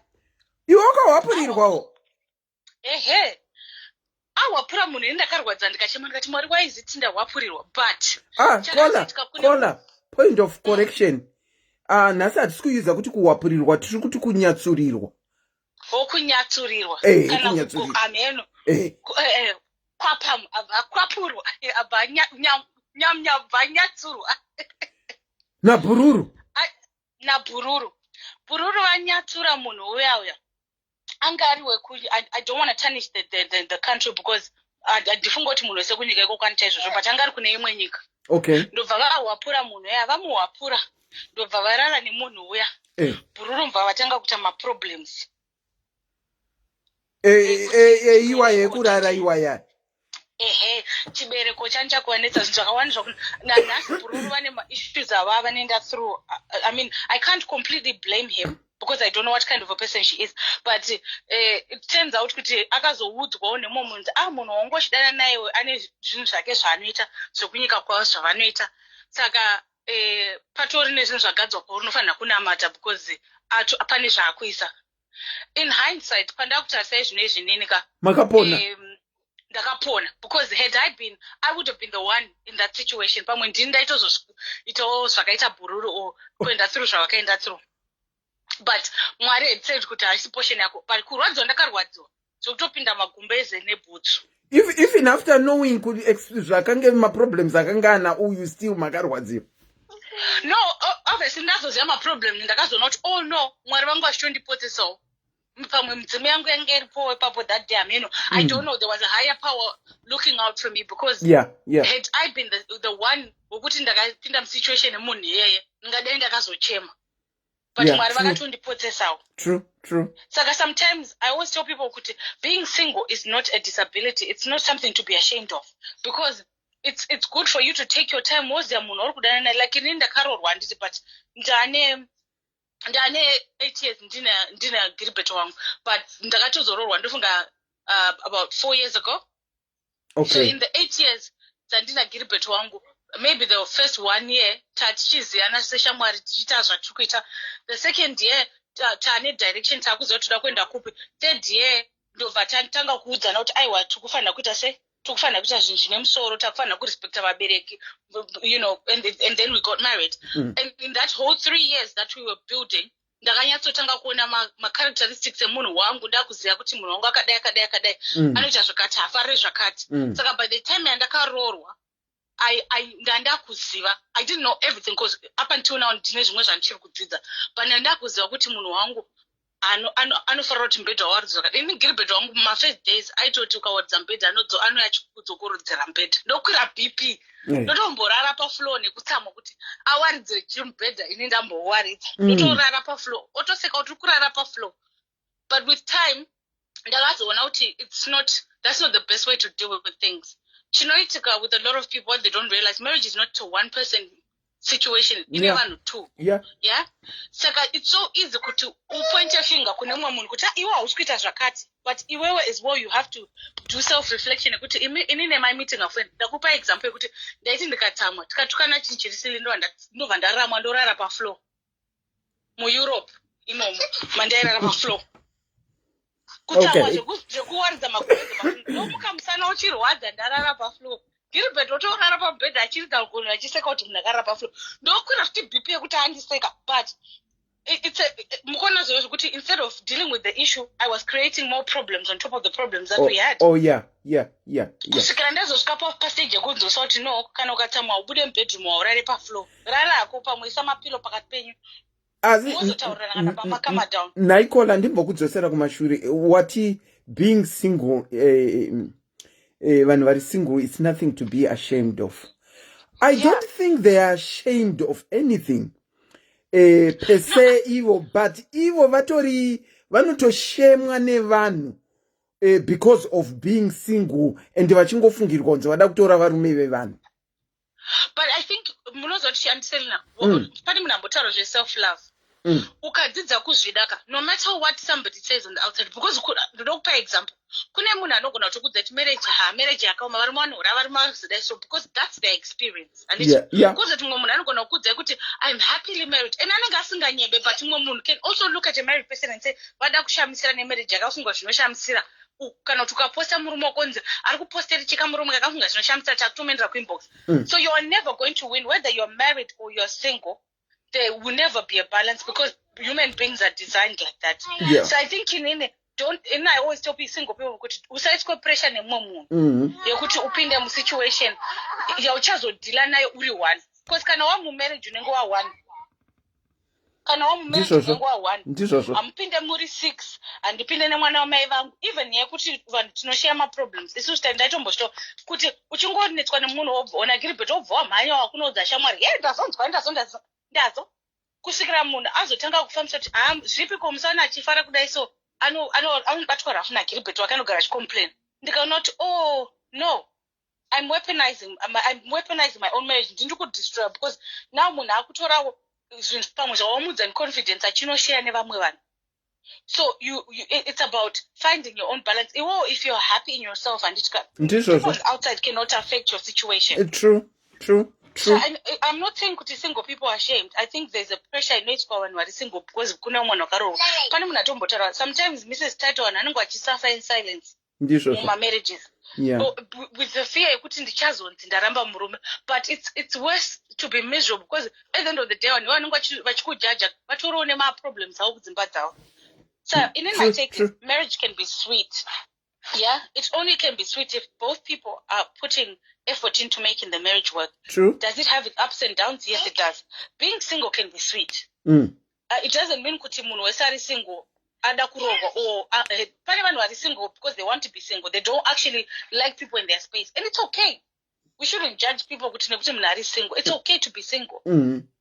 I think for my singles it's just pressure yavanenge vachienda through that makes them sometimes feel even pasina kumbotaurwa kana kuti pausina kana kutomboona unenge uchingofira kuti because zvinongogara zvichitaurika unenge uchingofira kuti nekuti ndiri single vari kutondionera pasi ndatongozvichenerwa hangu vakutofunga kuti ndikuda. Sometimes it's up there. Exactly. Ndaimbozva noti pane ndine sibling isina kuroorwa kumba kwedu. And kana kuti my sisters angu egoro kuti ngatiende kugochas as my couples whatever. Not kuti vada kumusira baba. Saka amusikundi ndifata nekuti ndakuroorwa or whatever. You know, and she used to put pressure on herself yekuti anga asiri mu relationship at that time and she and I used to tell her kuti nguva yako kana yakwana kana wakanzi naMwari uchaona munhu wako achauya. Yeah, and you don't need to feel pressure because munhu esakaroorwa because hauzivi kuti vanhu vari kudhila nechimuupenyu hwavo. And then she got to a space where she's now secure. Saka even pakanzi vanhu vari kuenda kumacouples anongoti aenda ndozokuona or whatever or wanted ndiri kutouya obva aenda or whatever it is that she does. But now she's secure in who she is. She learns to love herself. Saka hapasina pressure yekuti ava mwakaroorwa nandakuroorwa ane mwana wake ari happy. So I think people shouldn't really take the outside pressure because ukada kutedzera zvinoda vanhu ka haumbofoka wina unogona kuroorwa futi onzi zvipa haasi kufara marriage macho akangoroorwa because anga achembera. So you can never please people. You could never. Zveshuwa hanzi DQ ipapo Dlamini hanzi ini ndakanzi handina musoro because I'm single zvakaoma. Saka kana wasingle hausisina musoro here wedwe? No, I think zvinoenderana nevanhu vari mumhuri mako. Isusu I value my sister's opinion. Kana even kuri kunzi ndikuda advice about something ndotofuna ndoti koma ndazodai otogona kunditsura just because haana kuroorwa zvire kuti akwanisa kunditoti amainini overreactor or whatever it is. Dzimweni dzenguva ndoti amainini usadaro bamunini wangu here overreactor ndozvinoita you know or she will talk me down the ledge because kazhinji kacho chinoitika ndechekuti andiselena tinotera zvinotaura ndisereke. Inini I stopped kuudza shamwari even about my marital problems because munhu achakupa advice according to their situation. Yeah. Saka iwo wakuenda into situation yako iri different kune munhu wewe ne advice yemumwe munhu. Instead of looking at it cooler down or with different eyes at a different time, munhu anokudza kuti akutuka ebva watonomulokera mulokere panze usatombomupinza mumba. Yeah. And if you look at it kana uri munhu ari married une shamwari dzako dzauri kutaurira to my problems twakoka, be careful because zvauri kuvaudza izvozvo kuti ari kuitaka unotenga uchitomupa beji rekuti especially kana akaaya munhu wako unotenga uchitomupa beji rekuti astrengthene iye zvaachazoti akanga akudhingura akunyatsurira akuita zvacho zvawaimudza kuti anodai iye akunoperfecta pana izvozvo. Saka we need to be careful on that. Exactly. Because iwo shamwari ndandikudza kuti yakatora mukomana ari different ndiyo yakandintroduce kune murume wangu. Andintroduce kune murume wangu current murume tati angari shamwari nemurume wangu kubva ini mva ndazopindawo muequation kuti taitamba tese. Okay. Saka obviously pakuziya nepapa mobva maona kuti amune zvinhu in common akatoencourage akati dananai whatever. Mukudanana mai mako noti relationship yacho taserious vanhu vakusettle down chichi ndobva azongofuna one day agodira poison andiselena akadira poison zvokuti murume wangu zvinonzi vacho anatozombotara akangoti I think shamwari yako yaisi shamwari yako siyana naye.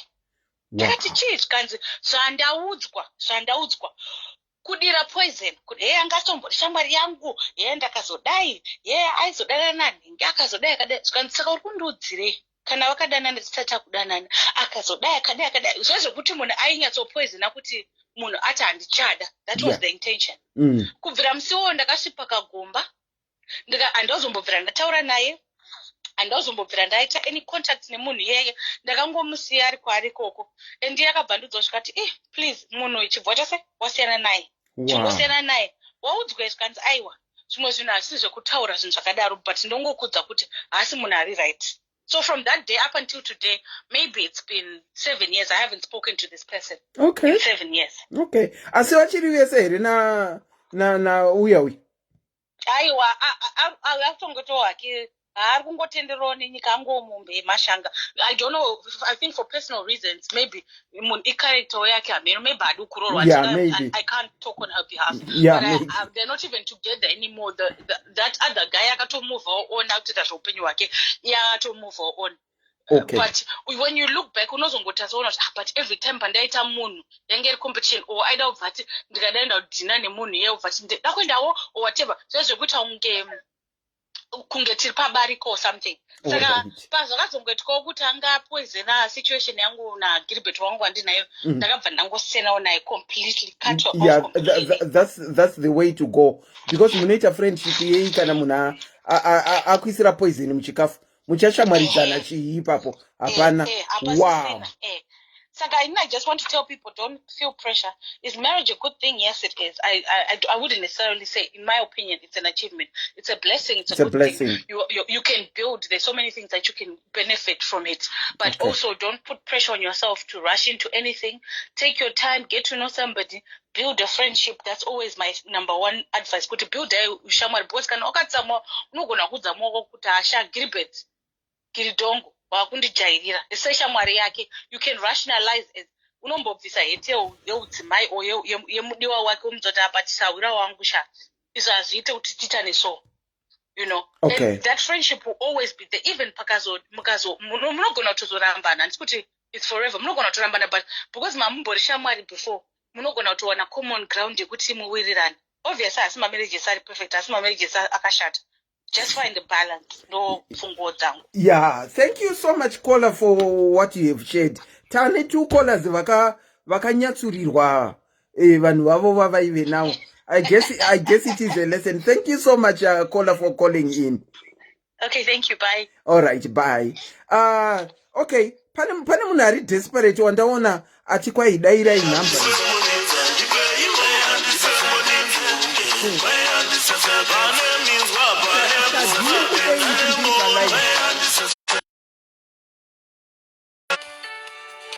Uh, 64, hold on. I saw your message. Hold on.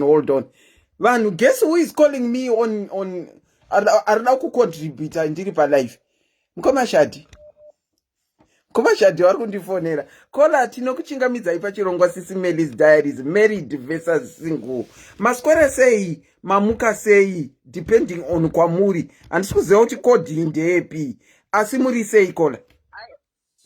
Aiwa, tiri right party. Ini aiwa ndi right antistelina. Okay, ini muri papi makaroriwa muri singuru muri papi. Aiwa, ndiri kutochaya mapoto and I'm proud of it. Sorry, hold on, Kola. Tina Kola vari kuchaya mapoto. Vari kuchaya. She's beating the pots. And she's very proud of it. And then nyumberi Kola tinzwe kuti muri kumachaya sei. All right. Iri chekutanga ka ndechekuti pane chirwere chine vanhu. Chirwere chine vanhu vekumusha kwedu isisu kana kuti tikangoti Africans as a whole. Yes. We all want to be the same. Why munhu achida kuti tifanane naye? When we are unique in our own ways. My circumstances edu chaiyo atakasangana nayo nawo antiselina ini pane statement inondipedza yekuti hanzi hakuna mukadzi asingade kurorwa enda hakuna aiwa tiripo because ngudzi yako atakabva muri ana matigimu aiwa I was so sad kuti ndakamisa first show. Matigi mundopindura naye 100%. Okay. Hatisi kuti varume hatisi kuwada. Kusaina that commitment iyo. Hatisiri kuda because tiri kuziva kwatakabva. Some of us we have been there, done that, and we are not interested anymore. Okay, saka mango chaya mapoto. Because it not set a statement yekunzanzi. I've set boundaries in my life, not to disrespect anyone or to offend anyone, but to respect myself. To respect yourself. You have set boundaries to respect yourself. To respect myself, not to offend anyone. Okay. But people take offense to the way that someone is chosen to live their life. Why? And tiudzeyo. Ndo zvatinotauraka. Isu munhu unozosvika pakunzi atiselina kudzi vanhu vanenge vakuti you are rude. Vanhu vachivhinza mibvunzo yavo yekuti ini nemunhu wangu we have been together for 11 years. Okay. Titori bo takatoda. Muchichaya mapoto we come from different families. Exactly. Okay. Dine my reasons and I'm sure kuti when I tell you my reasons, it will make sense. Okay.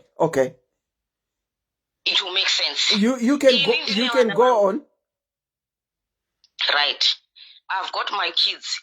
Randati, I've been there, done that. Rana marriage. Okay. Zikaramba kushanda. Anditi.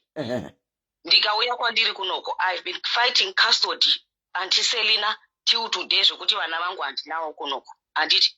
Hatisi kuti ndoda kuti vanhu vabatisepe kuti kana zvichinzi munhu haasi kuda marriage, hazvirevi kuti haasi kuda kudanana nemunhu. Zvakatosiyana. Haasi kuda kuroorwa.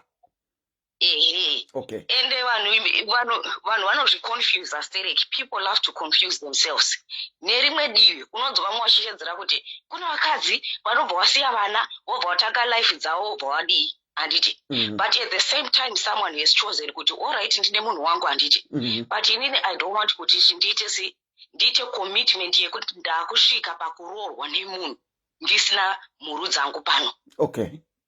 Zvekuroorwa izvi kana zvichaitika kunyange whether it happens whether it doesn't happen, inini it doesn't really matter to me. Yes. Ndikada chaiko kuti ndizvione ndakapfeka hembe white. Ame mwana ndinokuenda kubridal shop ndonikira monozvitengera gauni renyu mopfeka.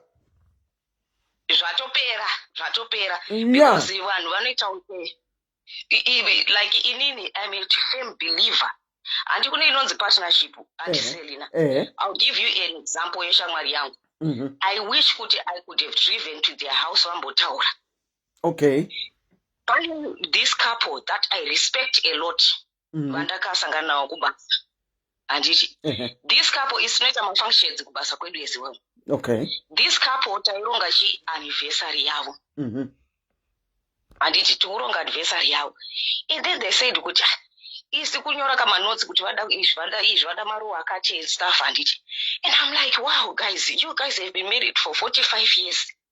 Yeah. Wakati no. We are not married. So it's just an anniversary yekuti we have been together for 45 years. We are not married. Marriage means nothing to us. True love is what bonds us. My mind was taken away because naimbo munhu akadaroka wekuti ndaida zvemarriage seke ndapinda kupeer pressure until ndambonyora apa kuti tiri maZimbabweans takadai guys handiti don't put an umbrella term. Muchitanga kufunga kuti every parent akadaro mubereki wako kana achida zvekuroodza straight wangu akadaro as well. Inini ndikakudza yandiselera some mai vangu is a pastor, but yes. I'll tell you this kuti inini my own parents told me ndavapa mareasons angu. My own parents told me kuti iwe isi chakatotikoshera ndechekuti mugarisane munge muchigarisana muchifara handiti assurance yekuti you guys take care of each other because tikada kutaura kuti munhu akudeka tinenge tichinyepa. He loves you. Vakati babongo wakati ini mari yake handidi because mari yake it won't mean anything to me. Mari yanga ndibhadhare pfuma yangu yatinoda ndeyekuti you guys munogarisana zvakanaka muchidanana mune true love yenyu yakanaka Saka ozonzwa dzimwe mbudzi dzichivunza kuti hanzi, when are you getting married? Is it at your expense? And how does it enhance your life kuti inini I'm married or not? Saka vanhu ngatisazvinyeperei. Munozwa kuti hatiselida?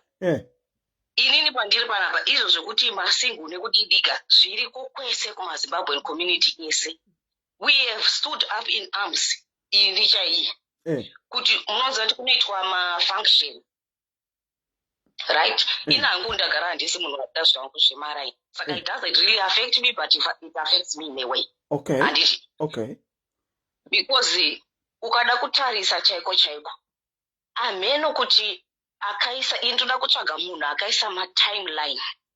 Who is that person akaisa ma-timeline for us African children, especially African women? Who puts the timelines? Notaura kunzi haasati aroorwa nanhasi, haasati ashatana nhasi, haasati ane mwana nanhasi.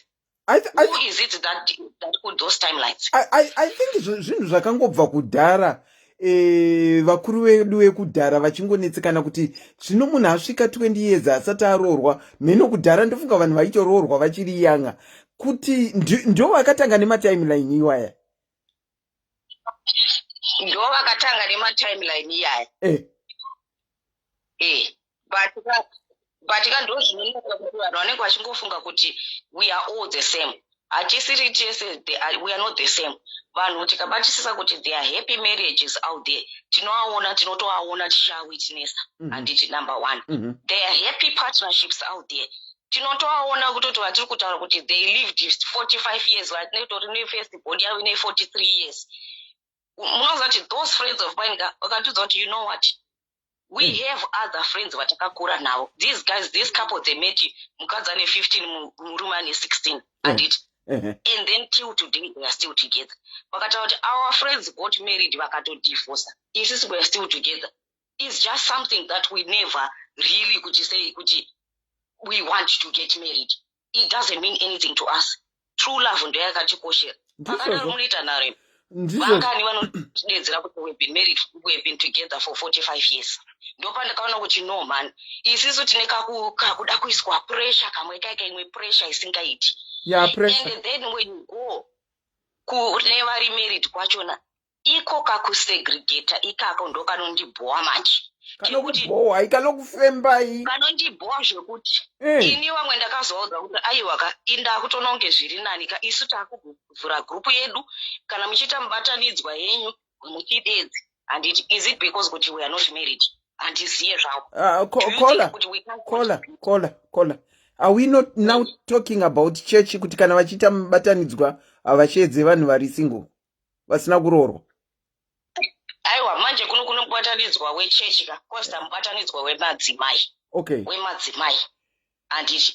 Saka mubatanidzwa wemadzimai you find kuti ini ndakatozomubvunza kuti why isakazoimbaitwa kataita zvejambacha. Tatazotaura zvedu vanogona kutaura kuti aiwa zviri kufamba sei panapa. Zviri kufamba sei?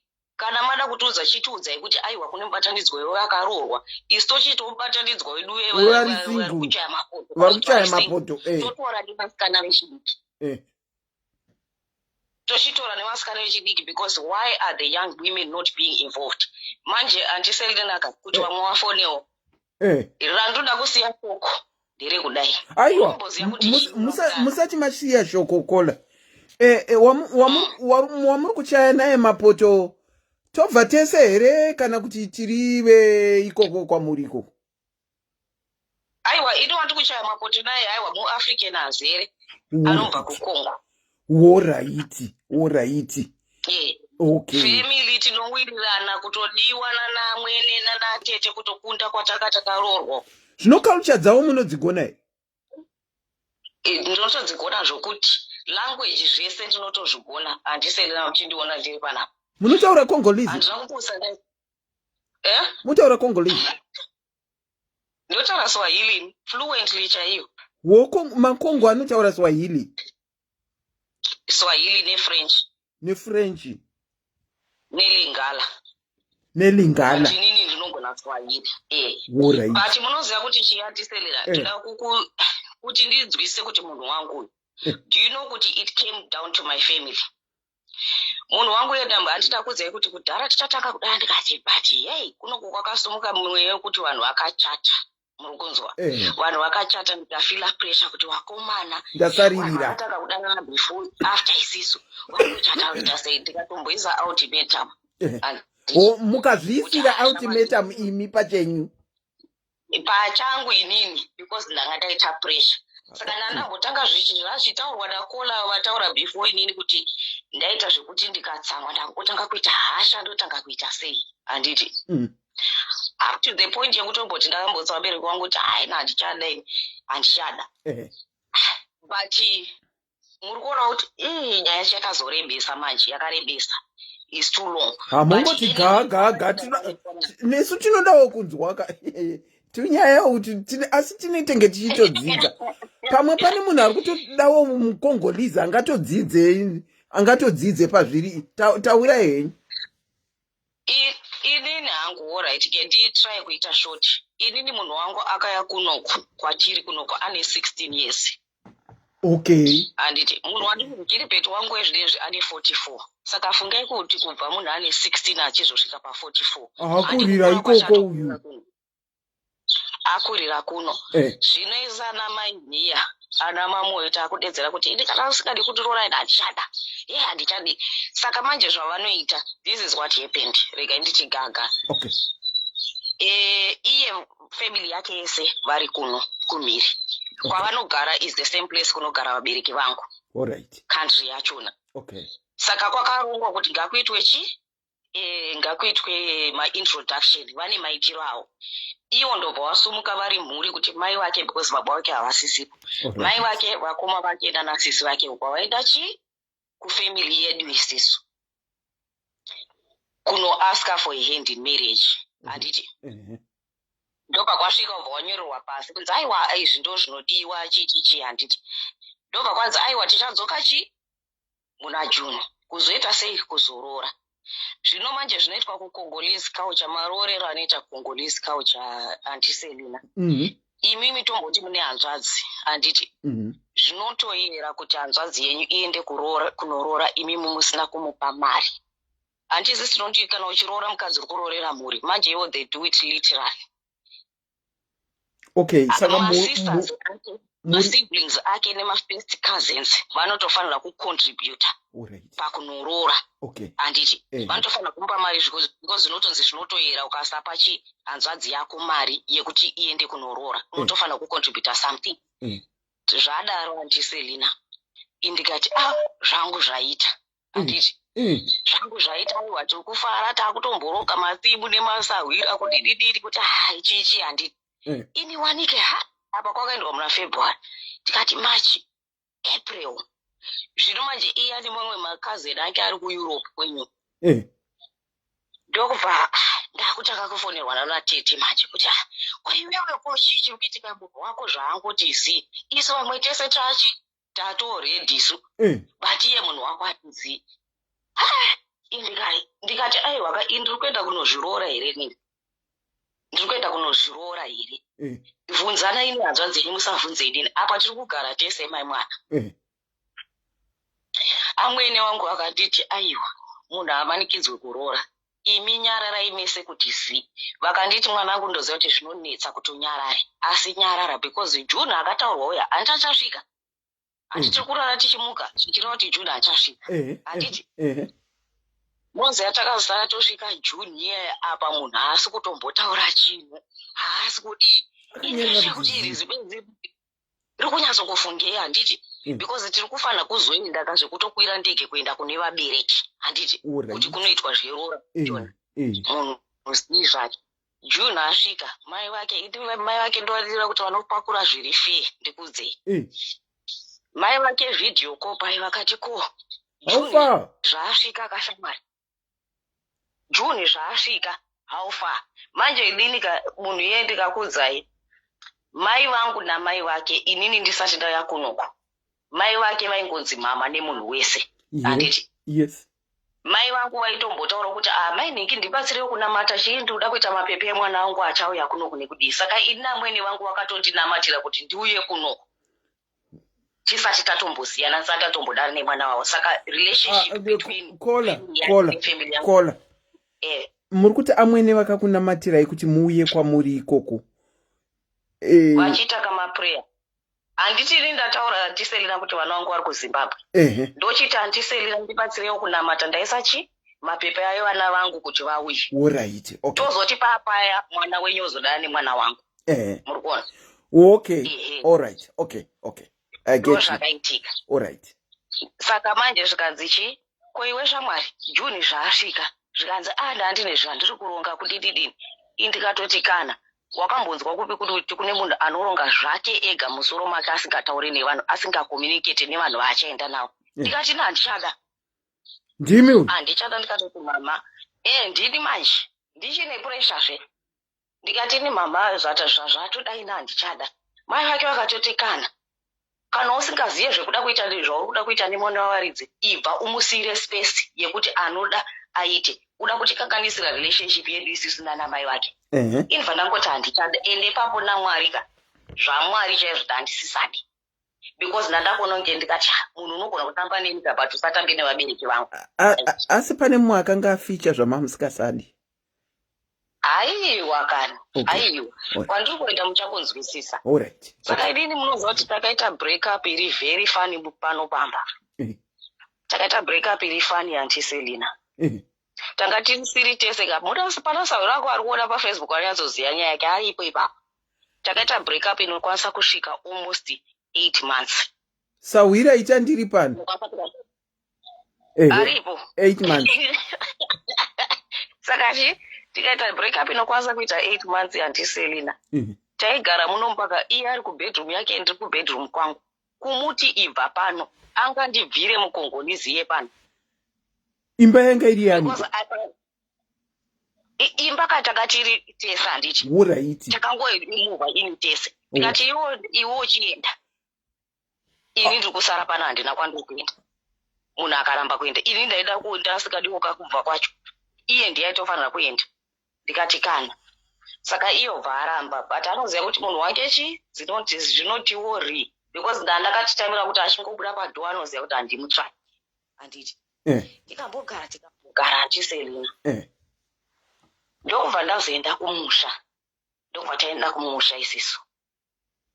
Munoziva kuti ndakuzotaura information yakawanda manje. Aiwa muchingoti gaga, munogona ngoti gaga muchingojamba zvimwe. Abururu arimo mu comment section. Varimo. Saka ndaenda kumusha handiti. Ndokubva takaenda kumusha tiri tese family yese. Ndokubva baba wangu wazonditi nepaside. Vakati mwanangu asikana gara yapa. Vakanditi love yekudzwa nemuromo mwanangu ne love yeaction zvinhu tu zvakasiyana. Totally. Ungandiudzewo here kuti besides nyaya yekuti munhu abvise mari, what else can you complain about munhu iye? Ndikati baba ndingatojepa. Hapana. Nothing else. Ini 40 ya time isaka i40 yekuti kubvisa mari. Saka baba wangu akanditi aiwa. Ndatokudza ndikatopedza. Love yemuromo ne love yeaction. Zvakasiyana. Ungori right baba. Ndaenda kumusha munoziva kuti ndaenda kumusha taparadzana kudaiwo. Ndaenda kumusha for 2 months. Wakutanga kushuwa munhu, wakutanga kuita sei nekuti angoripo pano Tiselina haana kundibvira pano. Ndokubva tazodzoka kubva kuholiday. Atoripo here izvozvi? Aripo, ari kutoseka hake kuti matanga.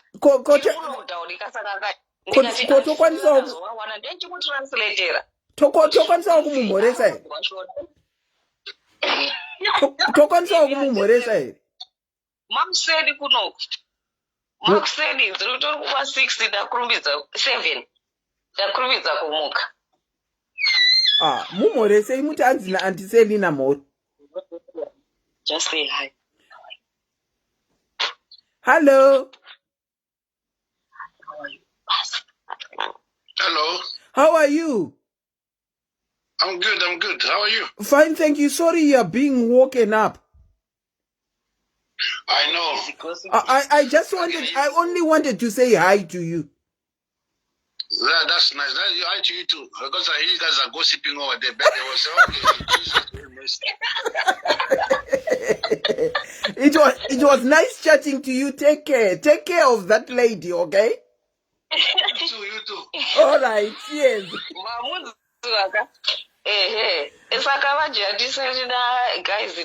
Asi ipapa musati maenda kureka. Inini zita rangu ndinoitwa Auntie Selina. Kana makuenda kunoroorwa paya. Inini ndinogona kukuperekedza ikona. Munondiperekedza Auntie Selina. Ndinokuperekedza. Chiabeli vanomuziva mukwasha wawe, vanenge vachade mukwasha wawe yeyu. Chairperson vanomuziva? Aiwa, chairperson vanomuziva, vachazokudza. Saka chairperson vanoenda vari hanzvadzi, ndoenda ndiri tete. Yabva yaita team diaries. Team diaries. Saka muri kuona manje zvinoitika Auntie Selina, ndoda kungoti vanhu vanzwisise kuti dzimwe nguva zvinofamba sei kuti munhu asvike padecision yaari. Okay. Saka anyway, tadzoka kumusha isisu, baba vangu vakafona tikaita video call tichiti mai wake nemukoma wake mukuru, then inini naye, then mai vangu nababa vangu. Ini baba vangu munozati vakandijumaka izvokuti ndakatoshaya kuti chii kuitika panapa. Ndokubva vati zvoni, imi vanhu imimi ndoda kungoti nditaure kuti chii, ndofunga isisu maitiro atakaita zvinhu takakanganisa. Kana takatarisa mukwasha uyu, handiti tiri kumuona ari munhu mutema, handiti tiri kumuona ari munhu mutema, asi pfungwa dzake, mentality chaiyo, tichitarisa makore agara muno, munhu anotori nepfungwa dzechirungu, asi asisina ndakauya ari mwana mudiki stereki African. Ndokubva mabongo atotaura example yehanzvadzi yangu. Hanzvadzi yangu ndine hanzvadzi yangu ane 27. Ukamuudza zvekuti kuroora kunozobviswa mari kunozoitwa sei? He does not even understand it. No. Kuti why should I have to buy a wife nekudi? Saka mabongo akagotaura izvo kuti isi takamumhanyira kumberi. But kuti nditi mai, kuti nditi mwana wenyu haadi mwana wangu kunyepa. Imimi onai zvamuchaita. You guys, you ruin a good thing, mwanangu, because ukuda zvekuti uroorwe. Wanga usina kuroorwa here before. Ndikati ndakarorwa. Saka zvino, why are you putting pressure on yourself? Ndopandakatozona Auntie Selina pfungwa dzangu dzikachinja. That's where my mind changed kuti, but you know what, he is right. And then ndikatozofunga ndakuona bigger picture kuti, you know what, vana vangu vakaya kunoku. Tozoona kuti tinenge tichigarisana sei nemunhu. Anditi kuti anenge achiwirirana sei nevana, of which right now anotosapota vana nekudini, everything is fine, but it's a different story kana vana vari kure nekuti vana vazosvika panzvimbo. vasvika So I told myself kuti aiwa, inini zvekuroorwa aiwa ndichamboisa pahold. I do not want any commitment. Vana vangu vakasvika pano, ndikaona kuti aiwa baba ava vasikuwirirana nevana vangu, my children have lost so many years without me, and they don't need any other stress. Saka zvekuzisungirira mai mwana ina handidi, ndichazozvisungirira ndichiperekedzwa nevana vangu kuzvisungirira pamuti sembudzi amudi. If it's meant to be. Saka that's my reason yekuti why ndiri kuchaya mapoto. Ndine reason yangu yakatokwana. Aiwa. Whether it happens, whether it doesn't happen. Aiwa.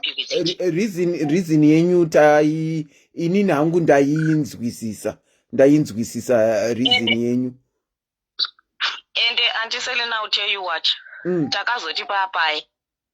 Tazotanga kudzokera takupesha apo zvinhu ndakuita customer service yekuti munhu ndaimbomujene kudhaya. Mama dzoka makuita proper customer service. Ndakuita proper exceptional customer service manje. Maiziva ka comment section proper exceptional customer service. Apa ndisi kutomboona comment section ufunge. Amsikuona. Saka chii manje? Munhu akazonditi iwe unoziva kuti chii? Paipai zvandakaita.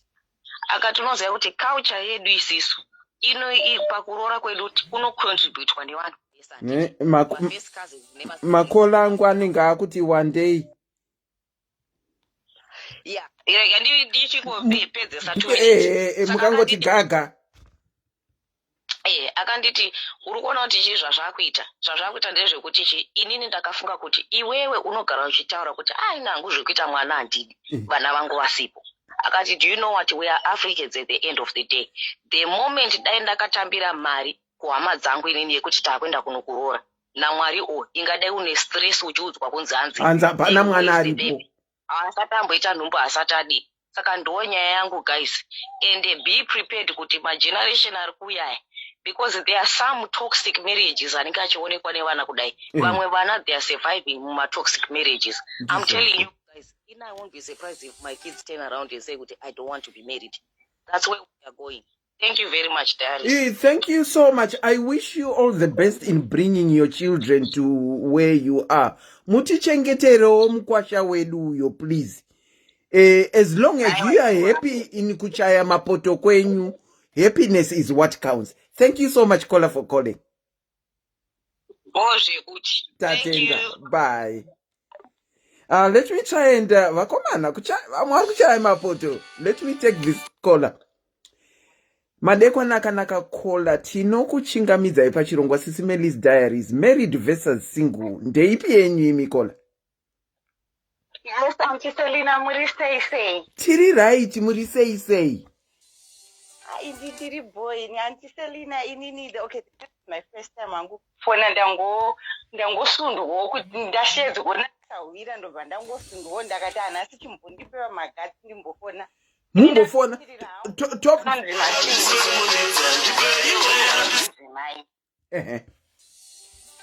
So the thing was ndiripa. Sorry, makolas ndokumbirawo kuti mumbomira kana paine mumwe kola. Ndokumbirawo kuti mumbomira zvinodzikisa volume please. Enderera henyu mberi. Okay, so inini ndiri mutimu yevana vekutapurirwa manje. Unfortunately, my story is a bit different. Avo vamonga vachiti vakatapurirwa nemafriends handiti. Makachapurirwa nani? Vakatapurirwa nehama manje, nemukoma manje. Imikola tipei serious. Una idhukurangura kutobvarabva. Mukoma mwana wamai enyu. No, like when I'm mama, like our parents are sisters, like blood sisters. Sakainini, I was the younger cousin, and then she divorced with her husband back home, and then like things were very bad economically there for her. And Vandamuti Sisi, Iwa, we are Kunokinina Bamni Nuenuchi, we are professionals, Zirugu Famba, Cinema Basenyu, Shandirivana. Then Sisi Chuyo Kunoku. Machibozo sikova sechachi small siabamni ninanda kusisira kuzosika vatu ita mwana mona vandato sosibata paya yes imi muri makavaunza iko kunyika kwamuri iko kuku kuti vabatsirikane. Yes, I'm the one who brought her here. Ndichiti uya ushandire vana kwa mwana wamai vangu mukoma. Until you understand, it's just out-blood like Zimbabweans. A cousin is literally your sister. Tinokura zviya tichinzi zvema cousin. Ndizvozvo. You know? Yeah. So ndakati mulai mukoma uye mushandire vana mukoma wangu ndindatomuinza paya kunyika kwandiri kuno. Mukoma pamwasvikwana chirwa nechinemba yemunin'ina. Izvo zvimafriji kazvatandisina kuZimbabwe. Izvo zvimadouble door zvekuti ukavhura zvinovhurika ukavhara zvovhara. Tichibika zvimabhekoni izvozvi. You understand what I'm telling you? Yeah, I get you. And you know what? The thing is, I was the last person to find out because one thing that I learned in life is I will never trust a person because I was one person who tell you kuti ini murume wangu ndakanzwa kuti aita mwana kunze ndinotokera pamusoro pemba ndichiramba because my husband loves kids, honestly speaking. Saka makazoita find out how? Ini ndakakuda kuita like a vow renewal, then murume wangu amenobva tanga utsika then ndobva ndazonzwa nyaya kubva kuZimbabwe. Saka ndiuri kuziva kuti nyau yemuchato wako iri kunetsa ichi ndikuona murume wangu akutoita macoach fit everything ndatotenga magauni ndatotumira ma-invitation, you understand? And then ndobva ndatozotsvaga inonzi chii like a private detective abva andibetsera kuti nditsvage bhisi. Handinoziva kuti kana munhu uri kunze kwenyika mabhisi atinotora kuziva anenge ari ma-external. Mati mai mabhisi? Birth certificate. Like if I give birth in a foreign land, like birth certificate remwana ma-external ka. Saka ndakazotsvaga zvekuti ndibhadhare munhu kuti nditsvage birth certificate remwana wemukoma wangu yaangaitira kunoku. Kuti ndiona kuti pakanzi baba apa pakanzi kudii. Ndakatobhadhara mari kuZim. Bhisi robva rasvika birth certificate. Ndikutoona zita remurume wangu rakanzi father of child. Ndopandakati kondeipiri kutambike ndobva ndaramba ndobva ndagara nemunhu handamusiya. I should be very honest with you, I didn't leave my husband. I stayed 1 year with him. Ndakamupa option, ndakati okay, maybe mistake. Ndakati kana uchida mwari wangu watikomborera, like I told you, tiri maprofessional, tanga chitoshando zvakanaka takablesswa, takatenga dzimba dzedu in a foreign land. Ndakati baby, kana waita mistake, mwana ngadi ngauye. Because inini ndakamboenda muchengetera, like vana vake, he had a previous marriage, like the wife akaenda kune imwe nyika abvasiya vana vake vari vadiki. So that's how I got married to this guy. Then vana okay, amuna kuita zvekumunyatsurawo murumo. No, I didn't. Ndakatosanga nemunhu akatenda kudhara. Okay. Saka you find kuti saka nevana vake vavo ndakatovachengeta because mai vacho akatovasiya vari vana vadiki. Ndakatononoka inini kutozvara mwana looking after his kids. Saka ndati inini nyaya kuchengeta vana vevanhu handina hangu problem since iri mistake yakaitika. Yes. Yeah, it was a mistake. Yes. Ndakati mwana baba vemwana kana iri mistake mwana uisai pamba tine mabedroom akawandisa kwazvo pano. Ndinopa mwana bedroom ndokuchengeterai mwana wenyu. You understand? But I get you. Baba vangu vachiswa pressure uko. Vaiswa pressure uko. But ndakavapa 1 year baba. I had a timeline ndakavapa 1 year ngere kuti ndanda kutotanga kutozvipimpa. I don't know what you call it. I was now economically upgrading myself. Nandatotanga degree rangu ready kudara. I was already making plans to leave, unfortunately. Although I was there, but I was going to go. And then after a year, baba hapana zvavati vaita mwana hana kuuya. Aiwa baba uchiri kutorojera mukoma wangu. Vatu vatomuinza padhuze paya neni. Baba abva abuda vachitora kuenda kubasa. Tiri musame industry matinoshanda, saka tomboti vaenda another town kubasa. Then so we had 2 houses, yeah. Ina ndatopaka notice tenant yekune imwe imba kuti iwe ubude. Baba vachienda kubasa uko vachidzoka vakadzoka ndatama nevana. Caller, sorry, hold on.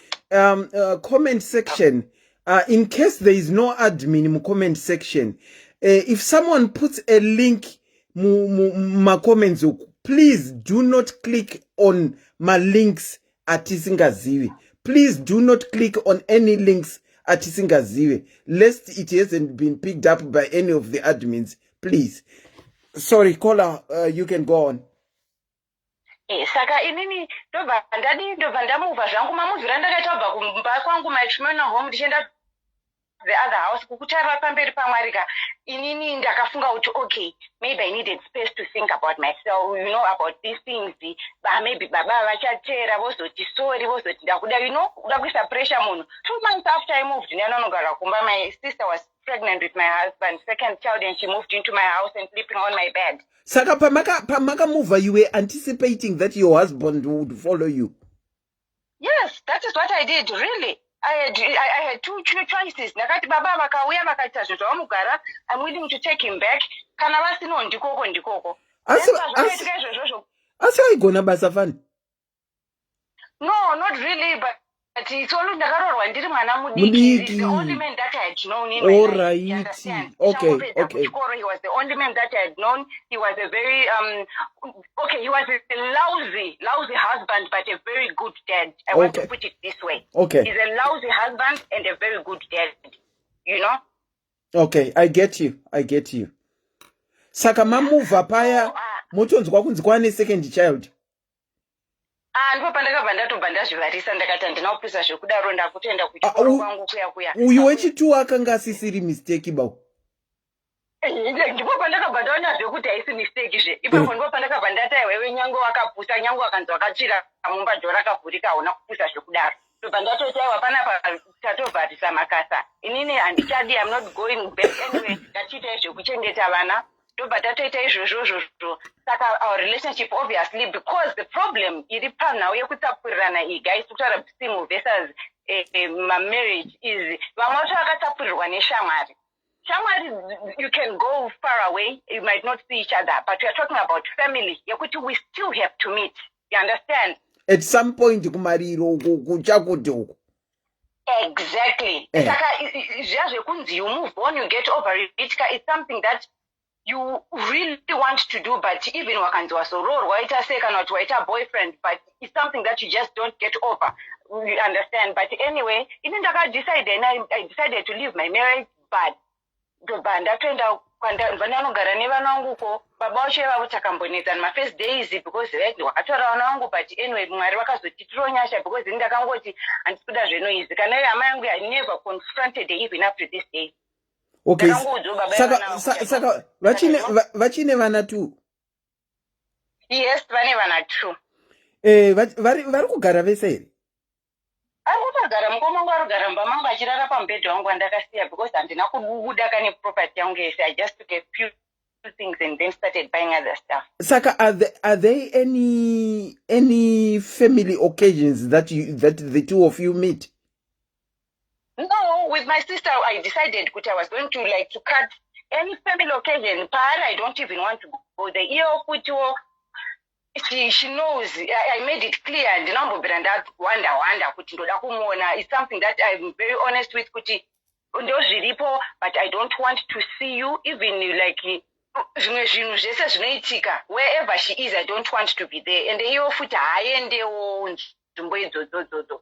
The only I don't know, ndakangozvidza ndega kuti I'm not going to confront her, but I also don't want her in my life. Anzukama haudemburwe, but inini ndakangoudamburo. Unfortunately, ndakangoti inini as long as I communicate na baba vevana vangu, iwewe I don't think kuti I'm going to have a relationship with you.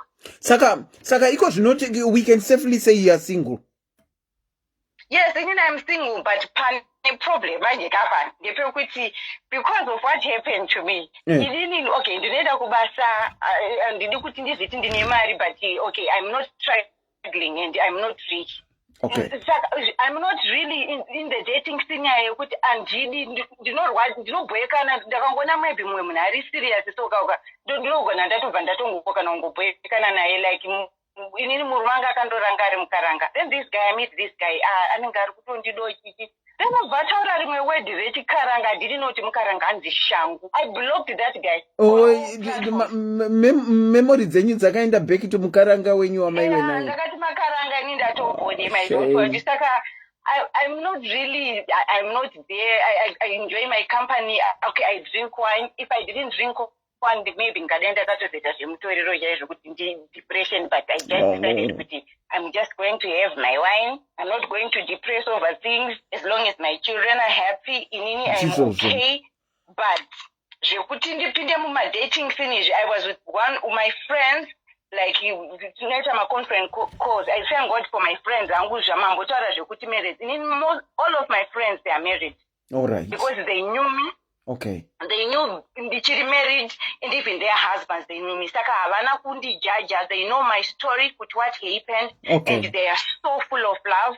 Zvekuti havandi segregated zvimizhazha zvekuti okay, this person is now single. Maybe ndega ndinongoti I don't want kuti ndiende to that function. But even their husbands sometimes say maybe they are going out, nevarukadzi vavo vanotota, can you phone that person? You call your friend. Tagarisa sinomona. Hawanzobatika shamwari yako so that but not kuti vanobva vatondisegregata kuti musimu yada kutitorera chichichi. I don't know, maybe zvinongosiyana nevanhu because inini ndakango maintain whatever is it that I do. I like them. Okay. But asi muchato wakagurika here?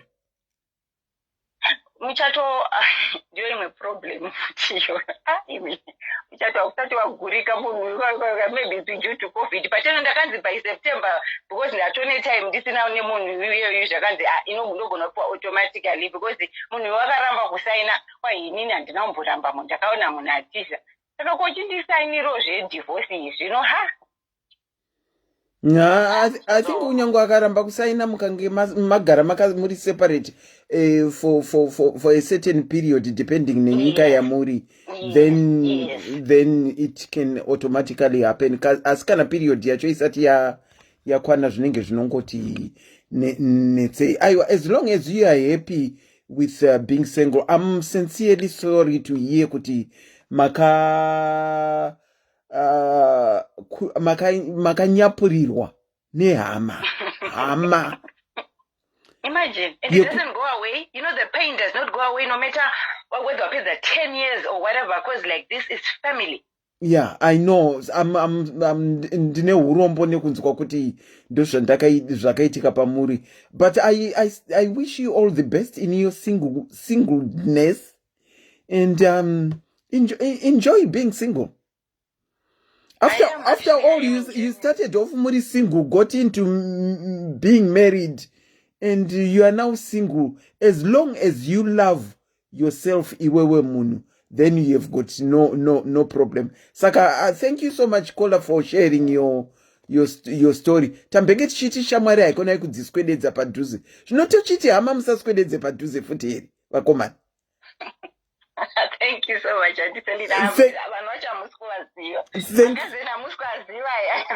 you. Maita basa tatenda. Thank you. Bye. Vanhu veukama weduwe. Munhu weukama anorwadza. Let me try and call back some people that were trying to call on the show.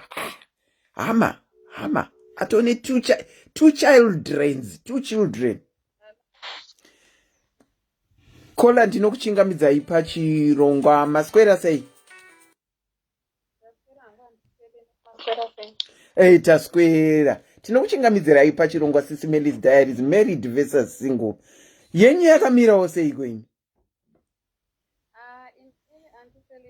Not much of the story to tell, but I just wanted to share with other people, because I've realized that most of the times vanhu vanotarisira masingle ladies pasi. Vanotarisira masingle pasi. Yes. Okay. Handizive kuti kupiwa confidence here pemunhu anenge ari married mumba make, or kuti I don't really understand, because chinoitika ndechekuti varume ndo vanonyenga, haikona mukadzi. Saka iwe even ukatyira murume wako, inini I'm married, get me right. You are married. But even ukatyira murume wako kuti achatorwa nanhingi, handidi kuti aite close nanhingi, kana kuti single nhingi anochena, why ari kuita malooks akadaro kune murume wangu. That man might not go and approach that woman or kutyira, but you can go to someone else. So a married woman must be confident. You must be confident. You have self-confidence. You must build yourself to have that self-esteem in you. True. Inokuita kuti ukwanise kuva munhu pavanhu. Because chinoita kuti vanhu vazhinji, vakadzi vazhinji vari married vatarisire masingle pasi ndechekuti munhu anenge asina self-confidence. Saka unenge uchingofila kuti ndofunga iwo, because unenge uchifila mauri kuti ndofunga handiqualify kana kuti handikodzeri kunge ndine munhu anogona kuenda nanhingi, maybe ndiye anodeserve. We are talking about married women not having self-confidence. Yes. Okay. A married woman must, because you see the drama rinotanga rese rekuti because I've realized it's very few single ladies who complain about married women. But a lot of married women, they complain, they look down upon my single ladies. And I'm always on social media, and I noticed that and discovered kuti munhu unomutarisira pasi, but do you know there are people out there wekuti even vakakuona as a couple, they value you as a couple. They have that respect yekuti married. They are not even after your husband. But because iwewe mentality yako, you made that thing in you, inokuita kuti ufile kuti munhu wese angori single chete, ndikangoita cross path nemunhu ari single, especially hunting down always after my men. There are a lot of single ladies out there who really have respect. They really they know what they want out of life. True. They are not just after any married man. Kuna mwana ari kutonamba vari masingle kuti ini ndaenda Mwari andibatsira, ndawana munhu wangu asina mukadzi, ini ndaenda Mwari andibatsira, when the time is right things will happen. But isusu vanhu vari mumba tikaona munhu ari single, kana kuti for example kupuwa lift, kana kuti muri couples maybe muri kufamba mese desperate, and then maybe she's good looking, because circumstances then very beautiful woman who is single, munhu atokwanisa kugadzikana anotobva atoongorora even every movie kuti akuparadzana nemunhu iyeye murume wangu haasi kutarisire munhu iyeye pane imwe event kana zvazotaurwa kana unofanira kuva ne self-confidence. You must have self in you. Kana uchiziva iwo as a married woman kuti maybe there is something that is lacking within me, make sure you work on that thing. Yeah. Self-confidence. True. Yes, because unogumisira uchivenga vanhu vari very innocent. Unovenga vanhu vasina chekuita. Vamwe vacho I've seen a person wandakanyatsokusangana naye live and direct and ndaida kuona like an experiment kuti how is it and realized kuti munhu uyu focus yake magoals ake nezvinhu zvaanotoda it's completely way out of zvatinofunga isusu mamarried women pamusoro pemasingle ladies. But they are busy building their life out there and a man is the last thing in their mind. Some people have been hit to a point where they don't even want marriage again. Some people have worked their way up nekuti anotosha kuti akaroorwa anokwanisa kutozotorwa even wealth yake iyoyo yaanenge abuilda on your own. So it's not everyone out there who are different. Mukadzi kana uri married uri mumba mako unofanira kuva neconfidence. Kana uchizivewo kuti aini murume wangu akadzidza saka migwa anoenda kumadhina or kupi anosangana vanhu vakadzidza. Try also to upgrade yourself so that you don't feel left out. Because munhu iyeye probably pachati ndaenda kwakati achatorwa makoto nemacolleagues vasikana aya ma-PA ma-secretaries zvichakuita kuti iwo ufunge kuti saka munhu ari kundihurira saka munhu ari kuita so saka munhu ari kuita so but secretary wake haisi mhosva kuti single haisi mhosva kuti akachena haisi mhosva kuti munhu akazviendesa kuchikoro to be where she is kuti ave secretary. Iwewe kana uchifila kuti mauri there is something that is lacking because women need to be taught kuti it's all about you. Put yourself first. Make sure you upgrade yourself kuti izvo zvaunoda kusvika pastandard yekuti wanyatsosvika pakuti unofila confidence. Vanhu vanosara vachifamba mumwe munhu anenge achiri inini murume wangu handimuone zvakanaka kana akabuda panze munogara pasame yard nemunhu ari single. Kuna vamwe varume vari kutopinza vakadzi vari kupinza varume jeri vekuti murume anotambura kutoti kubuda panze cheko anosomoka anonzi ndazokuona wazodai chinoita kuti udaro chekuti don't have self-confidence. You have self-confidence. If there is something that you know kuti munhu iye anacho iusina, if you can obtain it, work for that thing and have it also. So that ukwanise ku-accept kuti mu society we cannot all be married, but we can be sisters, we can be friends, we can be people who are acceptable. Because kune vamwe vanhu, I'm telling you, Auntie Selina, who are single and very focused. Very focused and they don't even have time yekuti vamwe varume vacho uchitofungidzwa kuti munhu yanoda murume wangu single lady yeye standard yake negrade rake revarume rinenge riri above murume wako zvekuti murume wako ndigarden boy kana achimuona masomo ake. Understand? But you be creating was zvinoita kuti ugumisire wabhita. Ndasamshinza vakadzi vazhinji vari married vari bhita. Chinokonzeresa kuti unzi uri bhita. We are failing to compete with what is happening out there. You are seeing a picture in your mind that is not true. You understand? You are just thinking things that is happening that is not even happening out there. Saka kana uri mumba and realize kuti inini handidangu, it's not kuti unofana kutamba nemasingle, no, but have respect.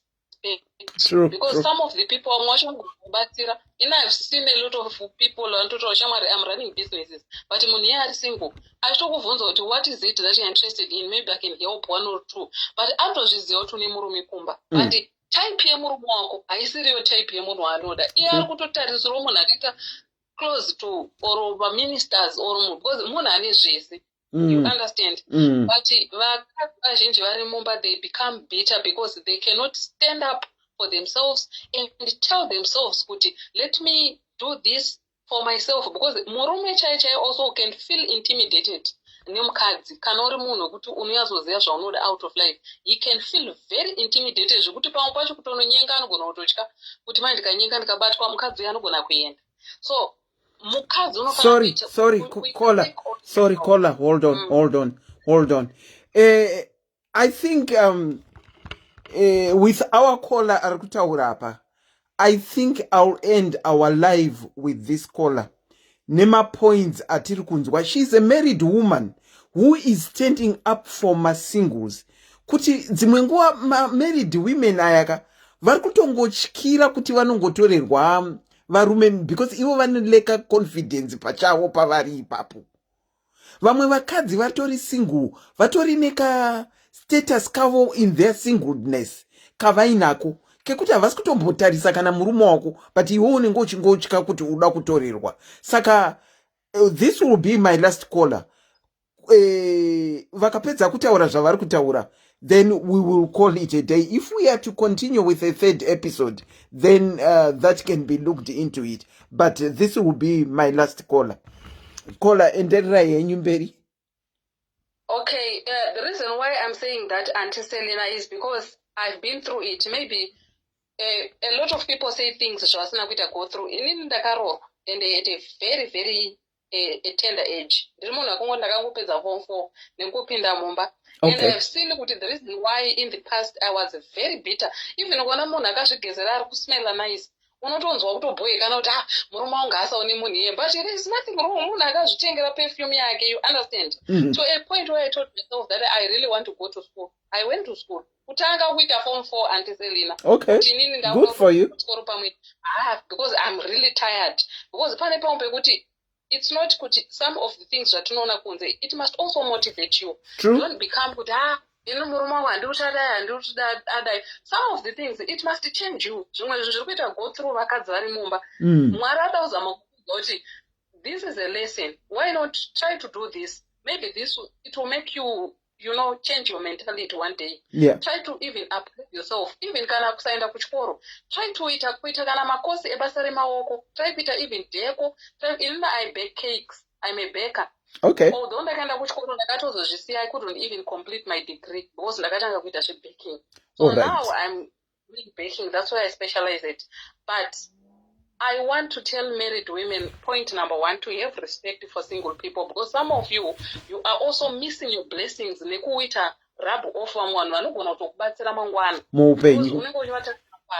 Point number 2, boost your self-confidence. You have something to do. Love yourself first. Do something chaunonyatsofila kuti inini kana munhu akabuda panze hapana chandotombosvika because vanhu zvanditori nazvo, you understand. But kana uri mboti ndakagara munhu akabuda wakaroorwa nageneral manager because of love, of course akakuroora aikuda, but later in the process haungokoramba uchingoti sezvo ndakaroorwa nageneral manager chirekuga ndakangoti pweshe kumba, unoti pweshe, but competition is going out there. True. Kana vanhu vari innocent because you are just idle, you are not doing anything. You understand? So try to do certain things to boost confidence yako. Zvakafanana na Auntie Selena nekupuwa prize kuchikoro. Zvinokufadza zvekuti even next term haudi kuti umwe munhu aitore prize. Unoida futi.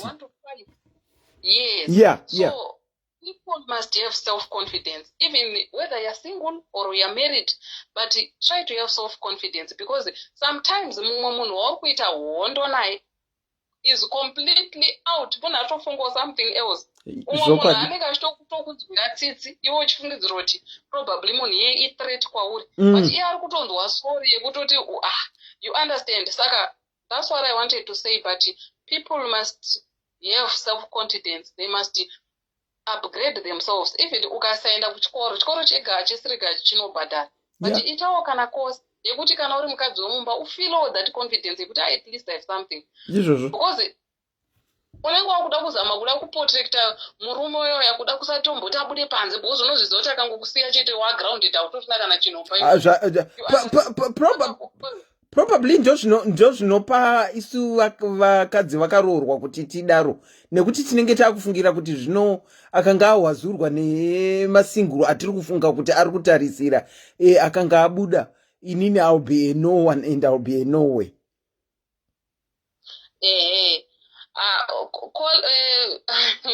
Selena, I've just seen a comment just now. It's written on the caller was married or single. I am married. People caller vati vari married right from the start. Caller said she's married. Yes, they know. If people can pick up my voice, they really know kuti munhu ari kutaura ati ari Becca, they know kuti ndiani. But I think that's all I wanted to say. Wow. Nothing kungoti chete zvabva kuengo yemunhu wokuti vanhu vanofungidzira kuti zvandiri kutaura zvinotaurwa nemunhu ari single because ndiri kuvasapota. No, it's not like that. Yeah, ndizvo. Munhu ndo mentality yacho yandiri kutobva kutaura iyoyo kuti mentality yemunhu inofana kuchinja. Yes, usangofungidzira ungoti chete munhu uyu saka ari single, that's why adai. Saka that mentality iyoyo, that's what I'm trying to explain kuti you can only change that mentality when you sit down, look at yourself and try to change things. Zvaunofungidzira kuti zvinhu zviri impossible, izvi zvinhu zvinogona kuva a threat in the future because unotozobatirira munhu kuti usabudemba, usaende kwakati, nekutya kuti unoziva kuti akanoona umwe munhu ari far much better than you anokusiya and you don't have even a start yekuti unotangira papi. So tarisa iwewe as a woman kuti ndoita sei and usafeel threatened. Life is very short. Be happy. Way too short. Way too short. Because, yes, uchaita bita, uchivenga vanhu one vasina mhosva. Point number 2, it's not healthy. Point number 3, you die very unhappy. Then what's next? You see? So, Auntie Selina, have a good night. Thank you so much. Thank you so much. Aiwa tazvinzwa and my points enyu anga ari very valid. Thank you so much. Have a good night, caller. Okay, goodbye. Okay. Wow. Akola wapedza masports zveshuwa. Zvino ndiri kuona mucomment section kuti I think andichatore mamakola. Ndiri kuona mucomment section kuti kwaidzokai. Vamwe wakati vamwe vakutoti ndokuonai next week. Tiri kuonanirana dzei comment section. Imi vamwe yenyu mamusikatodi kufamba. Imi vamwe yenyu mamusikatodi kufona kuti titaure. Okay, I think we might come back with a third episode. Nasi vakadzi vari married vati budei. Vakadzi vari married vati budei tavanzwa. Uye tanzwawo even the last caller mukadzi ari married, as you said kuti kana muchikwanisa kupika voice rekuti munhu anobheka makeki munoziva kuti mukadzi ari married achimiririrawo vakadzi. I'm no longer taking any calls, please. I'm no longer taking any calls. Achimiririra masingle. Saka I think vanhu vari married tinonidawo, including me, zvanga chitotaura zvanga zviri kuapply kwandiri kuti tinonidawo kuboosta confidence kedu nekutsvaga even zvokuita. Ndikaramba ndowedzera nezvaataura ndinenge ndakuita injustice to negirikini to what she was saying. Okay, so what we are going to do is, I think we might have a third I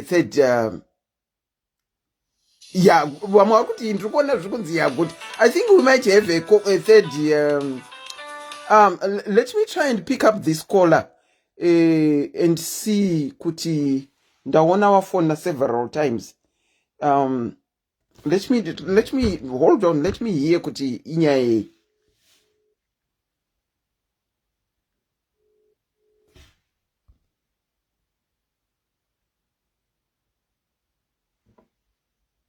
Hello? Hello? Sorry, whom do you want to talk to? I'm doctor from India. Yes, can I help you? I am talking to you. Are you one of the people that are putting comments in the program that I'm doing? Your program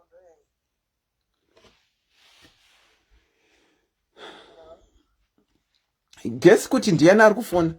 Ivo vari kupika number apa. Ivo vari kuputa macomment sections vari kuputa macomments vatino block up. Rega nditoidzima phone yacho. I think that is the best because he's continuously phoning again and again.